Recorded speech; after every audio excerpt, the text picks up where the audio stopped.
አረፈዳችሁ። አሜን። እግዚአብሔር አምላካችን ክብር ምስጋና ይግባው። ታሪኳን የቀመሰች እንግዲህ እንኳን ሳልጠግባት ወደ የተነሳው በኋላ ጠቅሰዋል። ወንድማችን መምህር መስፍን፣ የተከበራችሁ ካህናት አባት ይታዩኛል፣ ክቡራን የቅድስት ቤተክርስቲያናችን ጌቶች ምዕመናን በድጋሚ እንደምን አረፈዳችሁ። በቸርነቱ ለዚህ ያበቃን አምላካችን ክብር ምስጋና ይግባው። ቅድም ወንድማችን እንደገለጸው ልጆቻችን የማን ናቸው የሚለውን ለመጠኑ እንማማራለን እና በዚህ አጋጣሚ ከምስጋና መጀመሪያው አንደኛ ሰንበት ትምህርት ቤቱን ነው። ከዚህ ያለ ጉዳይ ብዙ የሚጠራን አናገኝም እና ትክክለኛ አገልግሎት ይሄ ነው። ወላጅ ላይ መስራት አለብን። ወላጆች መገናኘት አለብን። ትምህርት ቤት ይጠሩናል፣ ቤተክርስቲያን ግን አልበረታም እና ትክክለኛ ስለ የልጆቻችን ወላጆች መገናኘት አለብን። መመካከር አለብን። ይህንን ያሳለጠው ያስተባበረው ይህ አንጋፋ ሰንበት ትምህርት ቤት ይመሰገናል። ሰንበት ትምህርት ቤቱን ቅዱስ ዑራኤል ይጠብቅልን። እናንተም ደግሞ ትመሰገናላችሁ። ቤተክርስቲያን ጥሪ ያክብራችሁ። ይህ ልጆቻችን ጉዳይ ነው። አሁን እንደምገምተው ጊዜ ምሳሌዎች አሉ እንደሚነግሩኝ ብዙዎች በአካባቢው ልማት ምክንያት ራቅ ሳይሉ አይቀርም። ከርቀት የመጣችሁ ሁሉ ትኖራላችሁ፣ ትመሰገናላችሁ። አይ አሁን ቆርቅ ያለው አራሳ እጅ ያለው ቆየት እጅ ያለው ታትሉ ዑራኤል አባቴ ነው ልጆች የሚያሳድግልኝ እሱ ነው ብላችሁ የልጄ ጉዳይ ከዚህ በላይ የሚበልጥብኝ የለም ብላችሁ ጉባኤውን አክብራችሁ ስለመጣችሁ እግዚአብሔር ያክብራችሁ። ልጆቻችን የማን ናቸው የሚለው ቅዱስ ዮሐንስ አፈወርቅ በተናገረው ሀሳብ ነው። ለመሆኑ ልጆቻችሁን ታውቃቸዋላችሁ? ልጆቻችሁ የእግዚአብሔር ናቸው? የእናንተስ ናቸው? የቤተክርስቲያን ናቸው? እያለ ይጠይቃል። ስለዚህ አሁንም ራሳችን ልንጠይቅ ነው። አዎ እግዚአብሔር የሚያውቀው እያሳደግን ነው። ቤተክርስቲያን እየላክን ነው። የአቅማችንን እየጣርን ነው። ሆኖም የበለጠ በማሳደግ ሂደት ውስጥ የበለጠ ግንዛቤው እንዲኖረን ማጠናከሪያ እንጂ ለወላጅ ምንም አዲስ ነገር አይጨመርም። እናንተ ዶሮ ያስተማራችሁ ናቸው እና ይኸው ነው ቅድም ሲባል የነበረውንም በልቦናችን ያሳድር። መምህር መስፍንም ስላየኋቸው ደስ ብሎኛል። የዛሬ ስንት ዓመት አብረን የተማርነው እዚህ ያገለገለ እንደሆነ በደንብ አውቃለሁ። አሁን ለወንድማችን ቃል ያሰማልን፣ እድሜና ጤና ይስጥልን። ደግሞ መስቀል ይዘው ቢባርኩን ያብቃል። በዚህ ቁመታቸው የሚያጭሮች እንኳን መስቀል ይዘን እና ቅስና ከቁመት ጋር ያምራል። እሺ ወንድሜ ወልደው ወንድሜ ስላየው ደስ ብሎኛል። እሺ ወላጆች እንግዲህ እንደ ቤተሰብ ስለምንመካከል ነፃ ሆናችሁ ተከታተሉ። እንደው ልጅ እግሮቹ ማስታወሻ ብትይዙ ጥሩ ነው። ሽማግሌዎች ባናስቸግርም ግን ጉባኤ ሲጠራ ልምዱ ቢኖረን ጥሩ ነው። የልጅ ጉዳይ ነው፣ የሚጠቀሰው መጽሐፍ ቅዱስ ነው። ስንቱን ትይዙታላችሁ? እሺ ስለ ልጆች ስጦታ ምትሽ አስቸግር እኔ ወደ ስራ እንዳይሆንብኝ እኔ ገለጻው ሌላ ተኩል እናንተ ያንን በማየት ጆሯችሁን ደግሞ መናገረው በመስማት ተባበሩ። በጣም እንደ ትልቅ የጥናት አቅራቢ አይደለም አሁን የምናገረው፣ እንደ ቤተሰብ ጉባኤ ነው። እዛ ጽሁፉ ላይ ብዙ ጥገኛ አሉ፣ ግን ለማስታወሻና ለህሊናችሁ ይረዳ ልዩም አጀንዳ ላይ ያተኩራለሁ።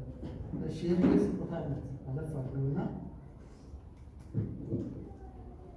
ስለ ልጅ ትንሽ እናንሳ። አንደኛ ልጅ ምንድን ነው? ስጦታ ነው። ናሁ ሁሉ ጸጋው ለእግዚአብሔር መዝሙር 126 ቁጥር 3 ላይ እነሆ ልጆች የእግዚአብሔር ስጦታዎች ናቸው፣ እግዚአብሔር ልጆችን ሰጥቶናል። ግን ይታያቸዋል። እሺ ግዴ ለመሰሙት ላይ ያተኩሩ። ከጸጋ የሚዛባ ከሆነ ይስተካከላል። ግዴ ልጆች በጋብቻ በኩል ልጆችን እንዲገኙ እግዚአብሔር ፈቅዷል። ስጦታ ናቸው። ዋናው ዓላማ ስለፈለግንም አይደለም፣ ስላልፈለግንም አይደለም። አገባን ማለት ወለድን ማለትም እኮ አይደለም። ማለት ሲፈቅድ ነው የሚሰጠው። ባል ሁሉ አባት ይሆናል ማለት አይደለም። ሚስት ሁሉ እናት ትሆናለች ማለት አይደለም። እግዚአብሔር ስለፈቀደ ነው ልጅ የሰጠን። ለዚህ ነው ልጅ የእግዚአብሔር ስጦታ። በቃ ይህንን እንደ ሃይማኖታዊ መርህ ነው። እኛ ስለፈቀድን ስለፈለግን ስላልፈለግን አይደለም። አንዳንዴ አይባልም እንጂ አገንዶ አልፈልግም እኔ ኢኮኖሚ በዛብኝ እንዲሆነብኝ ብሎ የሚጫነጫሉ በአመቱ ወልደዋል።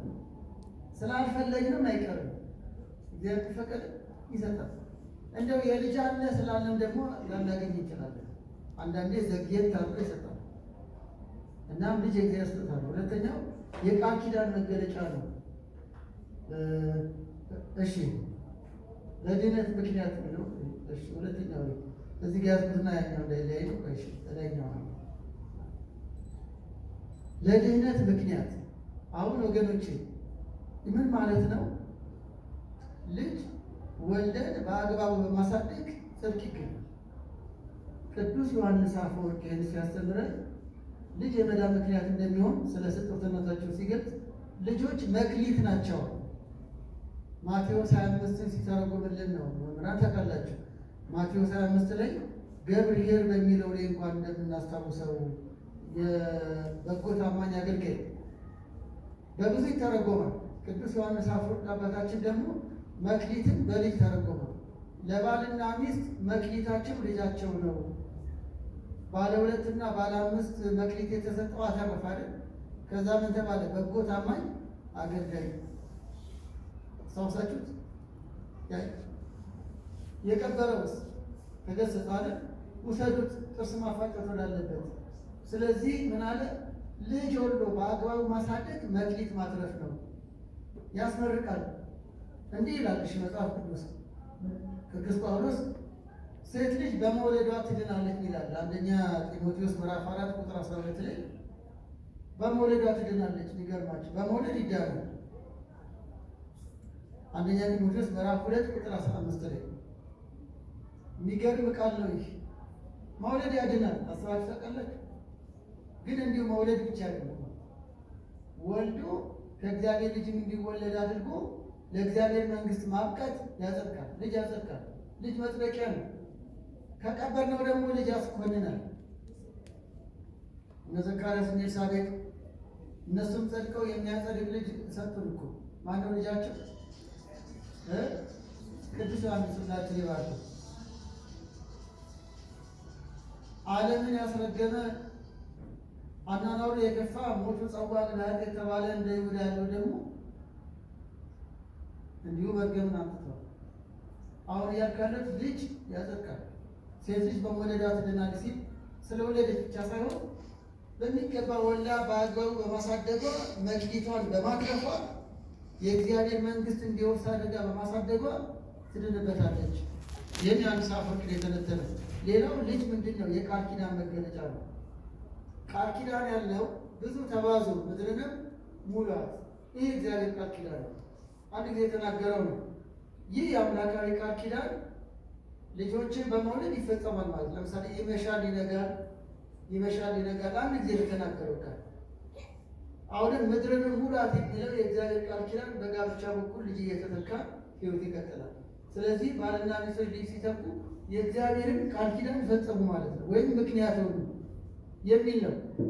እሺ ስለ ወላጅነት በጋብቻ ነው የሚመሰረተው። የትዳር በፈቃድ እግዚአብሔር ልጆች ሲወለዱ የወላጅነት ጸጋ ያገኛሉ። አባት እናት ለመባል መብቃት የክብር መገለጫ ነው።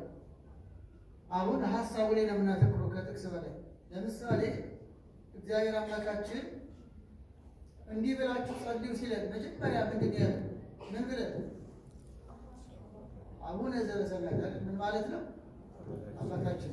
ስለዚህ እግዚአብሔር የዘላለም አባት ነው። አሁን አባቶች አስተውሉ፣ ክብር ነው ያልኩ። እግዚአብሔር ኃያሉ ቸሩ አምላካችን አባት ነው። አባታችን ይበሉኛል። እርሱ በተጠራበት የባህሪ ስሙ እኛ ደግሞ አባት እንድንባል ፈቀደ። ስለዚህ አባትነት ክብር ነው ማለት ነው። ካህን ሆኖ ካህናት እንድንባል፣ ኖላዊ ሆኖ ኖላዊ እንድንባል እንደፈቀደ ሁሉ አባት ነው እግዚአብሔር። በጸጋ ደግሞ እኛን አባት አደረገ። ወላጆችን ማለት ነው። ልጆቻቸው አባ እያለን ምናችሁ በቃ አባቴ አባዬ ፋዘርን ይበሉ። ያም ሆነ አባት ነው። አባት መሆን ክብር ነው። የተረዳችሁ? አባት መሆን ጸጋ ነው። ወንድ ሁሉ አባት አይሆንም። አግብቶ ልጅ ወልዶ ልጅ ለማሳደግ የበቃ አባት ይባላል። አባት መባል ለጸጋ ክብር ማግኘት ነው። እግዚአብሔር የተጠራበትን እኮ የተጠራንበት ሰባችሁ። እንዲሁም እናት ደግሞ እናቶች ጥር ይላቸው እናትነትና የበለጠ ነው። እናት መሆን ክብር ነው። ሥላሴን ቅድስት ነው የምንለው አይደል? የሴት አንቀጽ ቤተ ክርስቲያንን አንተ ነው የምንለው። ቅድስት ቤተ ክርስቲያን ቤተ ክርስቲያን እናት ነች። ቤተ ክርስቲያን ያሉ ነው ሊቃውንትን ያመሰገናል። ቤተ ክርስቲያን በቃል እግዚአብሔር ወልዳ አሳድጋ ስለምታሳድግ ስለምታኖር እናትም አጥብታ መግባ ስለምታሳድግ ተንከባክባ በቤተ ክርስቲያን ተመሰላለች።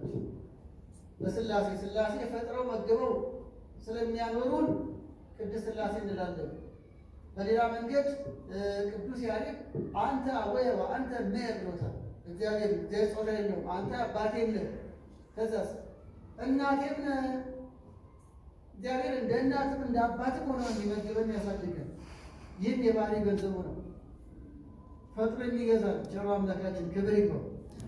ስለዚህ እግዚአብሔር በተጠራበት ወላጅነት መጠራት ክብር ነው። እግዚአብሔር ከማኅፀነ ዳር ስንወለድ አድርጎ አባታችን ብለነዋል። የእሱ ልጆች ትባሉ ዘንድ ስልጣን ተሰጣቸዋል። ልክ እንዲህ ያለ የባህሪ ክብሩ እንደሆነ ሁሉ ወላጆችም ወላጅ ልጅ ያለው የወለደ ልጅ የሚያስተዳድር መግቦ መክሮ የሚያሳድግ እንድንባል እግዚአብሔር ሰጠ። ወላጅነት ክብር ነው፣ የእግዚአብሔር ስጦታ ነው ይለውን ነው። እሺ አስተዳደግ አይነቶች ጋር ነው አሁን የምናየው። ብዙ አይነት የአስተዳደግ አይነቶች አሉ፣ ግን እንደ አጥኚዎቹ ከ17 አይነት በላይ አለ። አሁን ስንዘረዝር እናንተ ማድከም ነው። ከዛ ውስጥ እኔና ጓደኞቼ ነገር ስንመረምር ነቅሰን ያወጣ ነው የተሳሳቱ የአስተዳደግ አይነቶችን። የተሳሳተውን እናነሳለን፣ ከዛ ተገቢውን አንስተን እንጨርሳለን። አጥኚዎቹ እንዲህ አይነት አስተዳደግ ልጅ ይጎዳል ብለው የተመራመሩትን ነው። እውነትም እኛም ወላጅና ስናየው እውነትም የአስተዳደግ ለጋ ከባድ ነው። ሳናቆቆ ነው ሳናስተውለው ወይ ደግሞ በጎ ያደረግን መስሎን አሁን እንግዲህ ራሳችን ልንመረምር ነው። ወላጆች እንዴት እያሳደግን ነው? አሁን ምን ጠቅሳቸው ስህተት የሆኑትን ነው። ስህተትነቱንም ደግሞ በጥናት እንዲያረጋግጡ እኛ ደግሞ በማህበራዊ ኑሯችን ያረጋግጥ ነው። የግድ ወይ ፈረንጅ ወይ ወደ ሞር ስላጠና ብቻ አይደለም። ብዙ ወላጆች ግን ባለማወቅ ነው በዚህ መንገድ የሚያሳድጉት። ቤተክርስቲያን ደግሞ የጠራችን አሁን ለእውቀት ነው። ሕይወት በእውቀት እንዲመራ ነው። በነገራችን ላይ ለምሳሌ እግዚአብሔር ትዳር ሲሰጠን ልጅም ሲሰጠን ከነ ማንዋሉ መጽሐፍ ቅዱስ ነው። አሁን ቴሌቪዥን፣ ኮምፒውተር ምናምን የሆነ ሞባይል ስገዝ ማንዋል አለ ቀረብ ብቻ የሆነ ማንዋል አለ እና ምላችሁ በባዶ አልሰጠንም። እግዚአብሔር ስንዱ መቤት ቤተክርስቲያን ሁሉን ነገር በልክ ሰርታልናለች። የእኛ አለመግለጽ የእናንተ አለመስማት ክፍተት እንደሆነ እንጂ ለምሳሌ አሁን ይህ ጉዳይ ትዳር አይደለም ርዕሱ። የትዳር ጉዳይ ሌላ ቀን እንገናኝ ይሆናል። የትዳር መካኒክ ነው። መካኒክ ማለት አንድ ሰራተኛ ነኝ ማለት ነው። የጋሪ ሰራተኛ ተቃላችሁ ይንደባለን ምን ግን በጣም ባለሙያ ነው። እኔ ሙያው አይኖረኝም። ቀን ሙሉ ስለ ትዳር ሳወራ ነው ሙሉ ስለ አንድ ቀን እንገናኛለን እና ምንላችሁ ነው ባሎች ምን መሆን እንዳለብን እኮ መጽሐፍ ቅዱስ ነው የነገረን። ምንም ሌላ አጥና ያስፈልጋል። ሚስቶች ምን መሆን እንዳለባቸው መጽሐፍ ቅዱስ ነው የነገራቸው። በቂ ነው ማለት ነው። ለምን ረዳው ልጅን ምን መሆን እንዳለበት መጽሐፍ ቅዱስ ነግሮናል። ከዚህ አንፃር ዝም ብሎ ልጅ አልሰጠንም፣ እንዴት ማሳደግ እንዳለብን ነግሮናል። ለምሳሌ ልጅህን በሚሄድበት መንገድ ምራው ብሏል መጽሐፍ ቅዱስ። ምሳሌ 22 ቁጥር 6 በሚሄድበት መንገድ ምራው፣ በሸመገለ ጊዜም ከዚህ ፈቀቅ አይልም። መንገድ ሃይማኖትን ነው። መንገድ ቀና ሕይወትን ነው። ምራው። ወላጅ መውለድ ብቻ አይደለም፣ ልጃችንን መምራት አለብን። ከዛ በሸመገለ ጊዜ ፈቀቅ አይልም። አሁን የኔና የእናንተ ወላጆች በተዋሕዶ ቤተክርስቲያን ባይኖሩም ኖሮ የት እንገኝ ነበር? ወላጆቻችን ክብር ይገባቸዋል። እስኪ ለወላጆቻችን ክብር አንዳያቸው ምንም ሆነ ምን አሁን ለምሳሌ ቅዱስ ዑራኤል ያደጋችሁ ያው የዑራኤል ወንድም ሩፋኤል ያደግ እና ሩፋኤል ባለበት ዑራኤል አለ፣ ዑራኤል ባለበት ሩፋኤል አለ። ገና አሁን ከሕፃንነት ጀምሮ ቤተክርስቲያን ይመስሉኝ የሩፋኤል ብቻ ነው። በቃ ጉልላት የሩፋኤል፣ በቃ ቤተ መቅደስ የሩፋኤል፣ በቃ እናቴ እዛ ወስዳጣለች። እሷ እዛ ባጥላይ ቢሆኑ ዛሬ መስቀል ይዣል ቆመን። ስለዚህ ወዳጅ ነው። እናንተም ዑራኤል ያደጋችሁ እርግጠኛ ነኝ። አሁን የዘች ልዩ አብራሳ ሚሆ ወጣችሁ ዑራኤል አይደል ያደጋችሁበት ነው። ደግሞ ቅዱስ ዑራኤል ብዙ ነገር ከፊት ቀድሞላችኋል። አሁን የሚቅደምላችሁ አሁን የሚመሰገነው ወላጅ ነው። እኛ ደግሞ ጊዜ ደርሰን ወላጅ ነው። አሁን እርግጠኛ ነኝ ለምሳሌ ስቅለት ሊመጣ ሌላ ቦታ እንኳን ብትሆኑ ትዝ ይላችሁ ዑራኤል እኮ አሁን መስቀል ሲመጣ እንኳን እናንተ የአዲስ አበባ ሰው ሁሉ ደመራ ሲመጣ ትዝ የሚለው ማን ነው? ዑራኤል ነው። እንኳን እናንተ ያደጋችሁበት የሆነ ጽጌ ወራ ጽጌ ሲመጣ ትዝ የሚላችሁ አቤት የዑራኤል ማህሌት አይደል?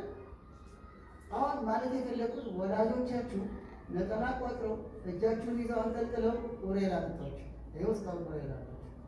አሁን ያኖራችሁ ምን እያሉ ነው? በምንሄድበት መንገድ መሩና እነሱ ከዛ ወደድናት እናት ቤተክርስቲያን ያልሰው ማናለን በጣም ቀን እንሆናለን። አሁን ለዚህ ዋጋ የሰጡት ወላጆቻችን። ዛሬ ደግሞ እኔና እናንተ ወላጅ ነው። እናንተም ጎበዝ ስለሆናችሁ ልጆቻችሁን አምጥታችሁ ለዑራኤል አንተ እንደምታርጋ ሰጣችሁ። እርግጠኛ ነኝ ከዚህ መንገድ ያወጡ። ግን ዘመኑ ፈታኝ ስለሆነ ምክክር ይፈልጋል። እንደኛ እንደናንተ ዘመን ደግሞ አይደለም። ልጅ ነጣቂ ብዙ ነው። እሱን መጣለ። ስለዚህ መጽሐፍ ቅዱስ ልጆች እንዴት መኖር እንዴት ማሳደግ ያለብን ይነግረናል። ተገቢ ያልሆነውን ልክ አስጀምር። የመጀመሪያው ሁሉን ፈቃጅ አስተዳደግ። ይህ ሁሉን ፈቃጅ አስተዳደግ የሚባለው ምን መሰላችሁ? ሳናውቀው ለልጆቻችን ሁሉ ነገር እየሰጠን ማሳደግ ነው። ወይ ደግሞ አንዳንዴ አሞላቆ ለማሳደግ ሊሆን ይችላል። በይበልጥ ከ4 ዓመት ጀምሮ ስልክ መስጠት፣ በሽጉጥ ማጫወት፣ ኬክ ብቻ ማብላት፣ ቸኮላት ማብላት፣ ከረሜላ መግዛት፣ ግዢልኝ እሺ፣ በቃ እነዚህ ለሁሉ የሚጠይቁትን ሁሉ እሺ ማለት ጎጂ ነው። ገደባ ከሚጠይቁትን ሁሉን ፈቃጅ ምንም በምክንያት ይሄ ነገር ክልክል ነው አንልም። ተይ ይሄ ነገር አይጠቅምሽም አንልም። እንዲህ ሳይሉ እኔ እንደተቸገርኩ ልጅ አይቸገር በሚል የሚመስል ሞራል በቃ የፈለከውን ብላ የፈለከውን ጠጣ፣ ሁሉን ፈቃጅ፣ ሁሉ ተፈቅዶለት ያደገ ልጅ እሺ፣ ከ12 ዓመት በኋላ ምን ይሆናል? ከሌላ ጋር መኖር ይቸግራል። ምን መሰላችሁ? ቤት ሁሌ እንደፈለግኩን ሲሰብርም ዝም ሲያጠፋም ዝም አደገ። ይሄ ሰው ከሌላ ሰው ጋር መኖር አይችልም። አክስትና አያቶች እንኳን ያቆጣጠሩ አይፈልጉትም እንኳን አይደለም ማህበረሰብ። ቤት ቴሌቪዥን እየሰበረ ዝም የተባለ ልጅ እና እኛ ቤት መጥቶ ይስበር እንዴ? አርፈህ ቁጭ በል ይባላል አይደል? አርፈህ ቁጭ በልን አይፈልግም። ስለዚህ መኖር ይቸግራል። ከሰው ቤት ጠረጴዛ ላይ ምንም እንደፈለገ ይዘላል። ትምህርት ቤት እንደፈለግኩ ልዝለል ይቻላል እንዴ? አይቻልም። ሰልፊ ያዝ ይባላል። ቀጥ ብለህ ቁም፣ ይሄን አይፈልግም። ነው የሚለውን ነገር አለን ዶክተሮች አሉ ነገር። ስለዚህ ብስጭት ይጀምራሉ። ለምንድን ነው የሚከለክሉኝ? ለምንድን ነው የሚሉኝ? ለምን አይቻልም የሚሉኝ? ኃይለኛ ቁጡ፣ ከሌላ ጋር መኖር አለመቻል፣ ጭንቀታም፣ ሰው ለምን አልተቀበለኝም? እንደማየ እንዳባየ ለምን ሁሉ ነገር ኦኬ አልሆነም? ለምን ነው ይሉኛል። በእንደዚህ አይነት ጭንቀቱ ስለሚገቡ ለስጋት ይዳረጋሉ፣ ከሰው ይሸሻሉ፣ ብቸኝነት ያጠቃቸዋል። ሁሌ እናት አባት ያራሳት ከመስገብ ድማ በቃ ሚስም አትቀበለኝም፣ አስተማሪው እንዲህ ነው ከጥበቃው ጀምሮ በቃ አይቀበሉኝም። ምክንያቱም ልስበር፣ ላጥፋ፣ ልክፈተው፣ ልገልብጠው ሲል እቤት እሺ ተብሎ ውጭ ደግሞ ሁሉ ነገር እሺ ይባላል። በእሽታ ብቻ ያደገ ልጅ ሁሉ እሺ ይበለኝ በሚል ከዓለም ጋር መኖር ይቸገራል። ሌላ ሰው ቤት ሄዶ እንኳን ማዋል ማደር ይቸገራል። እና እንዲህ አይነት እያደጉ ሲሉ ኃላፊነት አይሰማቸውም። የተከፉ ይሆናሉ። ሳናውቀው ስነ ልቦናቸው እየተጎዳ ይሄዳል። ሁሉን ፈቃጅ መሆንም አይበረታታም። አንድ በካውንስሊንግ ገጠመኝ ልንገራችሁ። አንዳንዴ ከጥቅስ በላይ ገጠመኝ ያስተምራል። አንድ የ17 ዓመት ልጅ ጓደኞቹ ይዘውት መጡ። በሆነ አጋጣሚ ምክክር አገልግሎት ቢኖር በኋላ አንዳንድ ነገር ተዋየን ብቻውን። ግን ትልቁ የመጣበት ምክንያት ምንድን ነው? ወላጆቹን ይረግማል እና ይህን ነገር እንዲቃናለት ነው እንግዲህ ያመጡት ልጆቹ። እኔም በሕይወቴ የከበደ ምክር ቢኖር ይሄ ነው እና ልጁ ነገር እኔ አባቴና እናቴን አልወዳቸውም ማለት የሰማችሁ ነው። እንዲህ ያው ሁላችሁ የምጠይቁት ነገር ምን ነው? እንዲህ ምን አደረጉ? አባት እናቴ መሰለ ማን አለ? እንዲህ እንደሆነ ስብከቴን መስበክ ጀመሩ። ግን ያው ሁላችሁ የምትጓጉት ምክንያት ነው አይደለ? ምን አለ? እኔ በ17 ዓመት አሁን ስኳር ታማሚ ነኝ። ኢንሱሊን እወጋለሁ።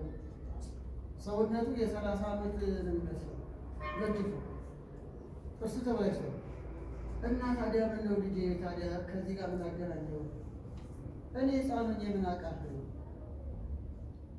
በደንብ አላሳደጉኝም። የገጠመኝ ነው ነገራቸው። በደንብ አላሳደጉኝም። ኬክ፣ ቸኮላት፣ የታሸ ምግብ ሲቀልቡኝ ያሳደጉኝ። እኔም እወዳለሁ እና ለምን ተው አላሉኝም? ገባችሁ? እኔ ምን አውቃለሁ? ስኳር ይኖር አባቱም የሚገርማቸው አባቱም እናቱም ስኳር የለባቸው፣ አያቱም የለባቸው። በትክክል በራሱ የመጣው ነው የተገኘ፣ በዘርም አይደለም። በደንብ ያጠናፋሉ እና በትክክል ጎድተውኛል። አሁን አለ ጓደኞቹ ሁሉ ሲጫወቱ እኔ መጫወት ይደክመኛል። እነሱ የፈለጉትን ሲበሉ ሲጠጡ እኔ እየደከመኝ በቃ ጥግ ይዤ እቀመጣለሁ። ከሁሉ በላይ በቀን 2 ጊዜ ኢንሱሊን መርፌ ወደ ላይ ተጠቅቃለሁ። ሳይ እኛ ክፍል ውስጥ አንድ ስኳር የያዘው ልጅ የለም። የተረዳችሁ ነው።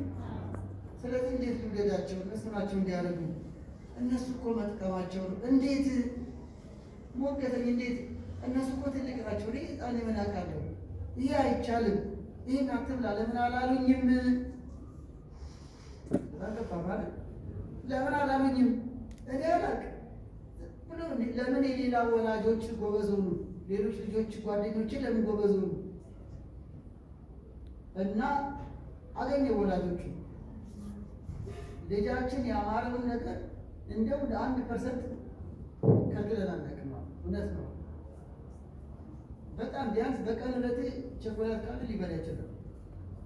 በሁለት ነገር እኮ ያዘነው ልጅ፣ አንደኛ በስኳር፣ ሁለተኛ በጥርሱ። እኔ ጓደኞቼ ፊት የለም ጥርሱ እና በጣም እኛ በምንረዳ ቋንቋ አሞላቀው በጣም ተንከባክበው በእነሱ አስተሳሰብ ግን በጣም አለቀሱ። ግጡን የነገርኳቸው አለቀሱ። ያው መቼም ልጁን ለመምከር ከኔም አቅም በላይ ነበር። ሌላ የህፃናት አማካሪ ጋር ሁሉ ሊፈጻም ይችላል። ጠንከር ያለ ምክክር ይፈልጋል። ልጁ በቃ ስነ ልቦና ተፈል እና ያ በቃ መኖር እንደሚቻል መጎበዝ እንደሚቻል ባለው ደግሞ ጎበዝ ተማሪ ነው። በዛ አይምሮን ለማነጽ እነሱ ደግሞ በቃ የተቻላቸውን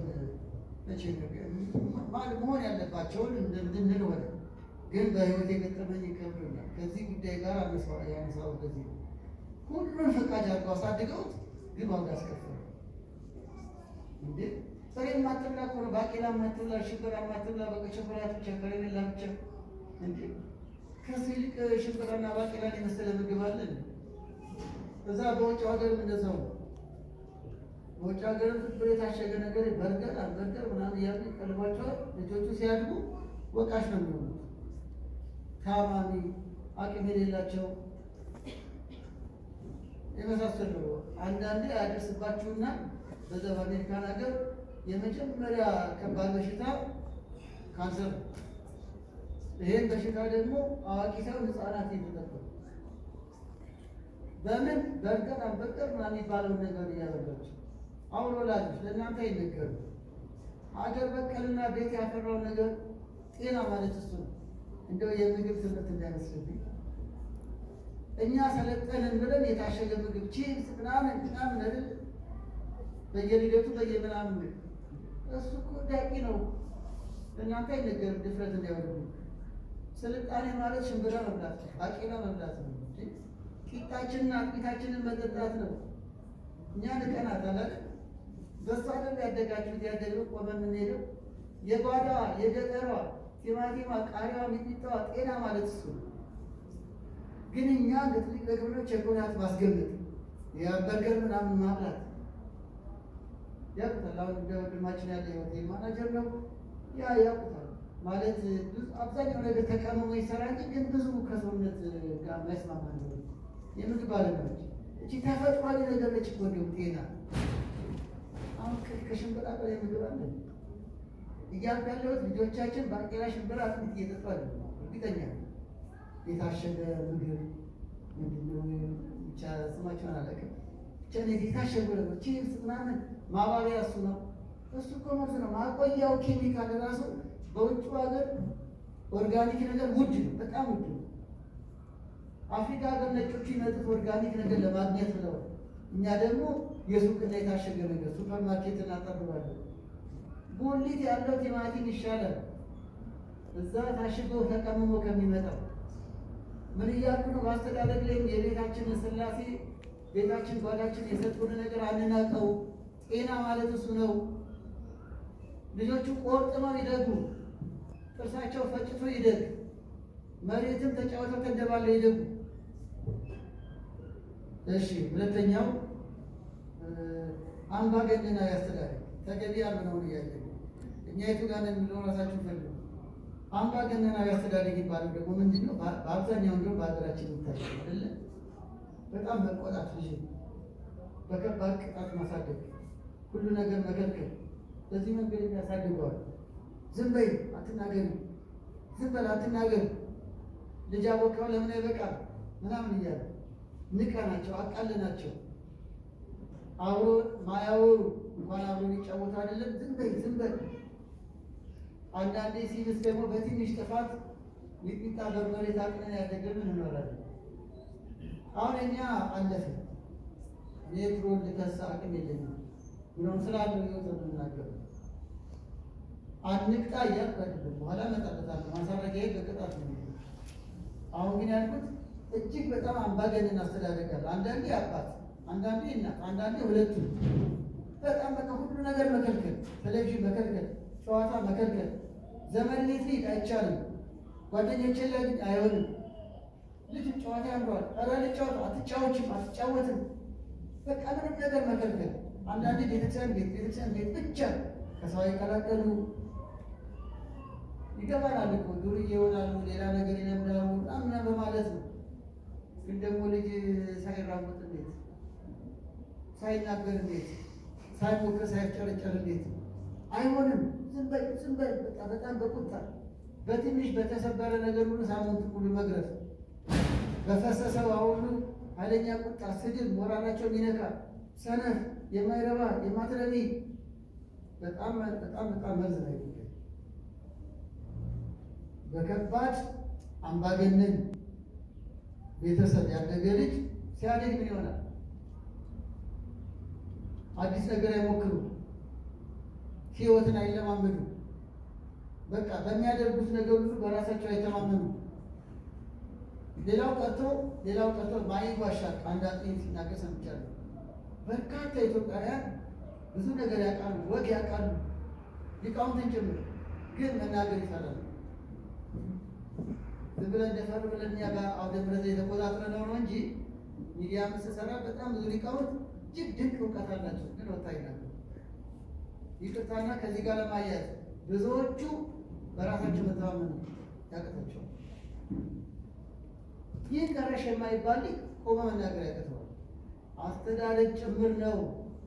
ዝም በይ ደግሞ አንተ ደግሞ አንተ ወክ ብለህ ከእኛም ቤት ጭምር ዝም በል እባክህ አንተ ማን ነገር እያሉ እንዲህ ተብሎ ያደገች ልጅ ሀሳቡን መግለጽ አይችልም። እንዲሁም አንዳንዴ ሰው በሌላ ነገር እየሳቀ ሰው ሳቀብኝ ብሎ ይሳቀቃል። ሰው ሌላ ነገር እያየ እኔን አይተው ብሎ ይሳቀቃል። በራሳቸው ማይተማመኑ እሺ በየትምህርት ቤታቸው አስታውሱ። በጣም እየቻሉ ግን አንድና አንድ ስንት ነው ሲባል ሁለት ማለት የሚፈሩ ልጆች እኛ ፈርተን ይሆናል አይደለም። መልሱን እኮ እናውቀዋለን፣ መናገር ግን አንፈራለን። ለምን? ተሳስቼ ይሆን እንዴ ይሳቅብኝ ይሆን? ገብቷቸዋል። ይሄ ስነ ልቦና የመጣው ከቁጡ ቤተሰብ ዝም በይ አትናገር ደግሞ አንተ ደግሞ አንቺ እንዲህ አይነት ተብለው ያደጉ ልጆች በሰው ፊት መናገር ይፈራሉ። እየቻሉ ራሳቸውን ማሳደግ ይቸገራሉ። መጋፈጥ ያቅታቸዋል። በቃ ፈሪ ይሆናሉ፣ ደንጋጣ ይሆናሉ። ነገሮችን የማይጋፈጡ ይሆናል። ነገሮችን የማይጋፈጡ በቃ ህይወት በመጋፈጥ የምናልፈው ነገር ነው። ብዙ ነገር በጸጋ ተቀብለ የምናልፈው ነው። ይሄ ግን በቃ እወድቃለሁ፣ እሳሳታለሁ፣ አይሆንልኝም፣ አይሳካልኝም የሚል ነገር ስሜት ይኖራቸዋል። ከቤተሰብ ሲለዩ ከባድ ጉዳይ ለጎጂ እሱ ሲደረጋሉ በጣም አስፈሪው ጉዳይ ቤተሰብ አይፈልጉም እንደ ቅድም። ይሄኛው ደግሞ የባሰ ነው። በቁጣ ያደገ ልጅ ብዙ ጊዜ ራሱ ሲችል ቤተሰብና ዘመድ አዝማድ አይወዱም። አሁን ወደ ውጭዎቹ ሰዎች ነው ዘላቸው። ኢትዮጵያ ድጎ አንድ ካህን ናቸው፣ ትልቅ ካህን ናቸው። ስማቸው የቆያቸው ሁለት ወንዶች ልጆች አሉት። 17 እና 16 ሆነው ነው ያላቸው ማለት ሲደርስላሉ እዚህ ሀገር ድቁናውን ተቀብለው ሄዱት። ግን አባትየው የወንደ ሊቄስ ነው። በጣም ኃይለኛ ነው። እጅግ በጣም እየገረፈ እየደበደበን ያሳደጋቸው። እናትም ምንም አቅም ስለሌላት በላቸው ነው። ልጆቹ እዛ ሀገር ሄደው ራሱ በአሜሪካ ገቡ፣ ክልክል ነው። ግን ስልክ የለም ምን የለም ናይናዋን እንዳይደውሉ ማለት ነው። ሁሉ ነገር ቆላልፎባቸው ቤተክርስቲያን፣ ትምህርት ቤት በቃ ሌላ መጫወቻ የለም።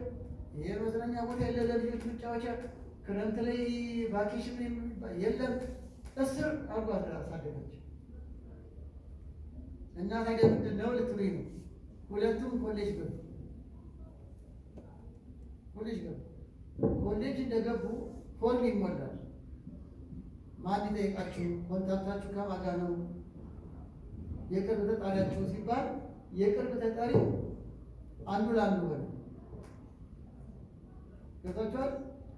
እና የትምህርት ቤቱ እንትን እያስፈላችሁ እንደ አባታችሁ አንፈልግም፣ እናታችሁ አንፈልግም። እንዲሁም ማስታወሻ ላይ ምናምን አባትና እናታችን እንኳን መምጣት እንዳይደውሉ ብለው ፈረሙ። ከዛ የትምህርት ቤቱ መዝጋቢ ደወለ። እንዳትመጡ እንዳትደውሉ ተብላችኋል። ደግሞ ለሴትና ለሕፃናት ነው የአሜሪካ ግኝ ያደረው እና አሁን አያደርስባቸው። ይሄ ወዳጄ ካህኑ ቤቱ ተስተናግጄ ለመሆኑ ልጆቹ የታሉ? ኧረ ናፍቀውኛል ስል እኔም አይቻቸዋል። እንዴት በዚህ ጨዋታ ልጀመረ አመት ወዲህ ካየኋቸው ኮሌጅ መግባታቸውን አውቃለሁ። እዚህ ሞኝ ሰምቻለሁ። ታዲያ አትሄዱም ወይ? እንዳትመጣሉ ባለቤት አትሄድም ሰው እንዴ? እንደዚህ አይነት ነገር አለ እንዴ? በቃ ያሳስሩና አትሄዱ። አይደውሉም ወይ? ሽሮ ሲያምራቸው ይደውሉና ሽሮ ላኪ ይሏታል። በዴሊቨሪ እየሰማችሁ ነው። አንቺ እንዳትመጪ ሽሮ ላኪ ይሏታል። ከባድ ነው። እና ይህ አባት ተጸጽቶ ነው የሚነግረኝ። ተጸጽቶ ልጆችን በአግባቡ አላሳደኩም። ድቁና ውስጥ ወይ ድቁና የምናውቀው ነገር የለም፣ ሁለተኛ ዞር ብለን እንዳታይን እንዲህ ያሉ ልጆቹ አንድ አመት ሙሉ አንድ ሀገር ሆነው አንድ ከተማ ሆነው ልጆቹን ሳይ ጠሉኝ ነው ጠሉኝ ልጆቼ። እሷማ ይህን እሱ ሲናገር ታለቅስ ነበር። እናት እንደ በቃ ሲነሳ ሁሉ ከባድ ነው ስሜት እንደ ይገርማል። ቄስባሴ ያደርስ እና ያው ነገረኝ። ሰዋላ ላይ ሸጉዳ ምንም እያል ነገረኝ። ይሄ ታውቃለህ ደግሞ ኃይለኛ ነው። እዚህም በመጠኑ አስተምሮኛል። ታላቃችን ነው። አለንጋ እንኳን ወላጅ እንኳን የወለዳቸውን ተማሪዎቹን የራሱ ረጅም አለንጋ አለው በለው በጣም አይነት ያስተማሪ ግን ለእኛ ብሎ ነው እሱ ብለው መምሪያ ወዳጅ ይሰራል። ግን ይወዳጅ አምባገነን አስተዳደግ በኋላ ዋጋ ያስከፍላል። በቃ እንጂ ዘምሪ ፊት ያስቀድሽ ብቻ አይደለም እንደ ልጅም ደግሞ ምን ያመራቸዋል፣ ምን ያስፈልጋቸዋል አይነታ በኋላ እንመጣለን። ስለዚህ በጣም አምባገነን ሆኖ ማሳደግ ልጆቹ ቁጡ፣ ጨዋሂ፣ ኃይለኛ፣ ወላጅ የማይወዱ ራሳቸውን ሲችሉ ደግሞ በቃ ወላጅ ማይፈልጉ ሌላው ቀርቶ ቅድም እንዳልነው ደግሞ በቃ የወላጅን ጉዳይ ትተው ሱስ ውስጥ የመግባት አብዛኛው ይህንን አንዱ አጥቂ ተንትኖታል። አብዛኛው በሱስ የተጠመሩ ልጆች በአምባገነን ያደጉ ናቸው። እንዲሁም ግን ምን ያለ ጥናት ነው እና ግን አለኛል በአምባገነን ያደጉ ልጆች በኋላ ላይ ሱሰኛ ነው። ራሱን የቻለ ትልቅ ጥናት ነው። በቃ ሲወጡ ሁሉ ነገር ብቅ ይሆንባቸዋል። ዞር በይ እያለ ወላጁ ወደ ሱሳ ሱስ ይገባል። ሶስተኛው ቸልተኛ አስተዳደግ ግልጽ ነው። ግን ቸልተኛ አስተዳደግ ደግሞ ምንድን ነው? ለልጆቻቸው ጉዳይ ትኩረት የማይሰጡ በግላዊና በውጫዊ ነገሮች የተጠመዱ ወላጆች ለልጆቻቸው ቁጣም አድናቆትም ለማለት ነው። አድናቆትም የማይሰጡ ምን መሰላችሁ? ይሄ እንዲህ አይነት ወላጅ አለ ይሆናል። በደንብ አለ። እናበላለን፣ እናጠጣለን፣ ምሳቃ እናስቋጥራለን፣ ዩኒፎርማቸው ይታጠባል፣ ይለብሳሉ። ግን ምን ይማሩ፣ የት ይዋሉ፣ ምን አይነት ቴሌቪዥን ይመልከቱ፣ ምን አይነት ጌም ይጫወቱ ቸቀናል። ቸልተኛ ወላጅ አለ በውጭውም በዚህ ስለ ልጆቹ አኗኗር ስንባል ሁኔታ ምንም የማታውቅ እናት አለች። ግን እናት የምታየው መብላቷን መጠጣቷን በቃ አንዳንድ መምህራን ታውቃላችሁ ኮሚኒኬሽን ቡክ ላይ እንኳን መልስ የማይሰጡ ወላጆች አሉ አይደል? በኬጂ ደረጃ ብዙ መምህራን ይማረራሉ። የወላጆች ኮሚቴ በየትምህርት ቤት ይማረራሉ። ለልጅ ጉዳይ ና ሲባል ትምህርት ቤት የማይሄድ ወላጆች ጊዜ የለኝም ይላል። በኋላ ግን እሱ ተበላሽቶ ጊዜ ነው የሚያሰጠው። ለልጅ ጉዳይ ቸልተኛ ስንል አያበሉም አያጠጡም አይደለም። አብዛኛው ወላጅ በዚህ አይታማም። እኔ ርቦኝ የሚሆን አበላለሁ እንጂ ግን ቃል እግዚአብሔር ይብላ አይጠጣም። ትምህርቱ ላይ ምን ደረሰ? ሂሳብ እንዴት ነው? እንግሊዝኛ እንዴት ነች? ስዕል ይችላል? ኢንተረስቷ ምንድን ነው? ምንም የምንከታተል ነገር የለም። አንድ ጊዜ ዛሬ 6 ዓመት ሌሎችን መስኪያዝ ነው ለማስተምረው ለክፍያ ይዤ ከዛ ወራይ ክፍያ ሰልፍ ይዘናል። ያኔ በካሽ ነው የሚከፈለው እና አንድ ወላጅ እንደዚሁ ተሰልፏል። በኋላ ተራው ደረሰው ይከፍል ማለት ነው። ከዛ ስልክ ደወለ ሚስቱ ጋር እኔ ምንሽ ለመሆኑ ስንተኛ ክፍል ነው አለ። የሰማችሁ የሰማሁትን ቆረመናች እንደውም ወረፋ ይዞብኛል የሚያወራው ሚስቱ ጋር ደግሞ ለመሆኑ ስንተኛ ክፍል ነው የሚለው የሚጠይቀው ለማን ነው? ስለ ልጁ እኮ ነው። ልጁ ስንተኛ ክፍል እንደሆነ በእውነት አያውቅም። ግን እኔ በሐሜት አልተውኩትም። እኔም ገንዘብ ተቀባዩም ታዝበን አልተውንም። ምን ሆነ ነው አለ። ምን ሆነ ነው እንደዚህ ከሆነ ለመሆኑ ስንት ዓመቱ ነው ስንለው አረንጃ እድሜው ጠፍቶኛል። እድሜና ክፍሉን አያውቅም። ምን ሆነ ነው? እኔ ቢዚ ነኝ። አጋጣሚ መከላከያ ውስጥ የሚሰራ ሰው ነው እና ፈራ ነው አይተኩስም እና ምን ሆነ ነው እንዲያም ስለ ልጅ ቢያንስ እንኳን ክፍሉ ሲሆን ጥናቱ ደፍተሩ የገለጽ ማየት ነበረብን። ልጅ ስንተኛ ክፍል ነው እንዴት ትላለ? ግን እግዚአብሔር ሰው እሱን ተጸጸተ። ውጭ ያለን ነገር ነው ቤተክርስቲያን አስገብተ ምን ሆነ ነው 10 መከላከያ ብትሆን ያው የስራውን ጠባይ ነገረን። ግን ቢሆንስ ደግሞ አዲስ አበባ ነው ጦር ሜዳ እንጂ አዲስ አበባ ነው ታድራለህ ቤት አዎ መንግስት ተሰጥቶ በአማራ ቤት አድራለህ ግን ጊዜ ነኝ ያለ ለሊት ወጣለሁ ቢሆንስ ልክ አንተ የምትፈልገው ልጅ ሳይሆን ቢያድግስ ዋጋ ያስከፍላል። ቸልተኛ ወላጅ ስለ ልጅ ምንም ክትትል አይሰጥም። ገጠመኝ ጀምር ያሰቅ ሳይሆን ትምህርት ያለው ነገሩ ላይ ዋና አሁን ቸልተኝነት በጣም አለ። አንዳንዴ ባሎች እንታማለን እንደዚህ ቢሆንም ግን ትኩረት ነው። አንዳንዴ ደግሞ እናትን ታበላለች ታጠጣለች፣ ግን ትምህርታቸውን ምን አትከታተልም። ጓደኛቸውን ከማን ጋር እንደሚውሉ ልጆቻችን የማናቸው እንደ ሙዚቃ ነው የምትለው አታውቃቸው። አንዳንዴ ትምህርት ቤት ምስተሩ ታውቃላችሁ በሆነ ነገር አጥፍተው ስትጠሩ የኔ ልጅማ እንዲያታረግ ትላላችሁ። እንኳን አድርጋለሁ የኔ ልጅ እንዲያደርግ ብሎ አባት ሄዶ ያዙ ይቀቁኝ ይላል። ታዲያ አንተ ልጅ ነው ሌላ አይደለም ዴኔ መርመር አናውቃቸውም እኮ ቤት ሌላ ትምህርት ቤት ሌላ ናቸው፣ ሰፈር ሌላ ቤት ሌላ ናቸው። ለዚህ እኮ ነው ዋስትና ያለው አስተዳደግ ያስፈልጋል።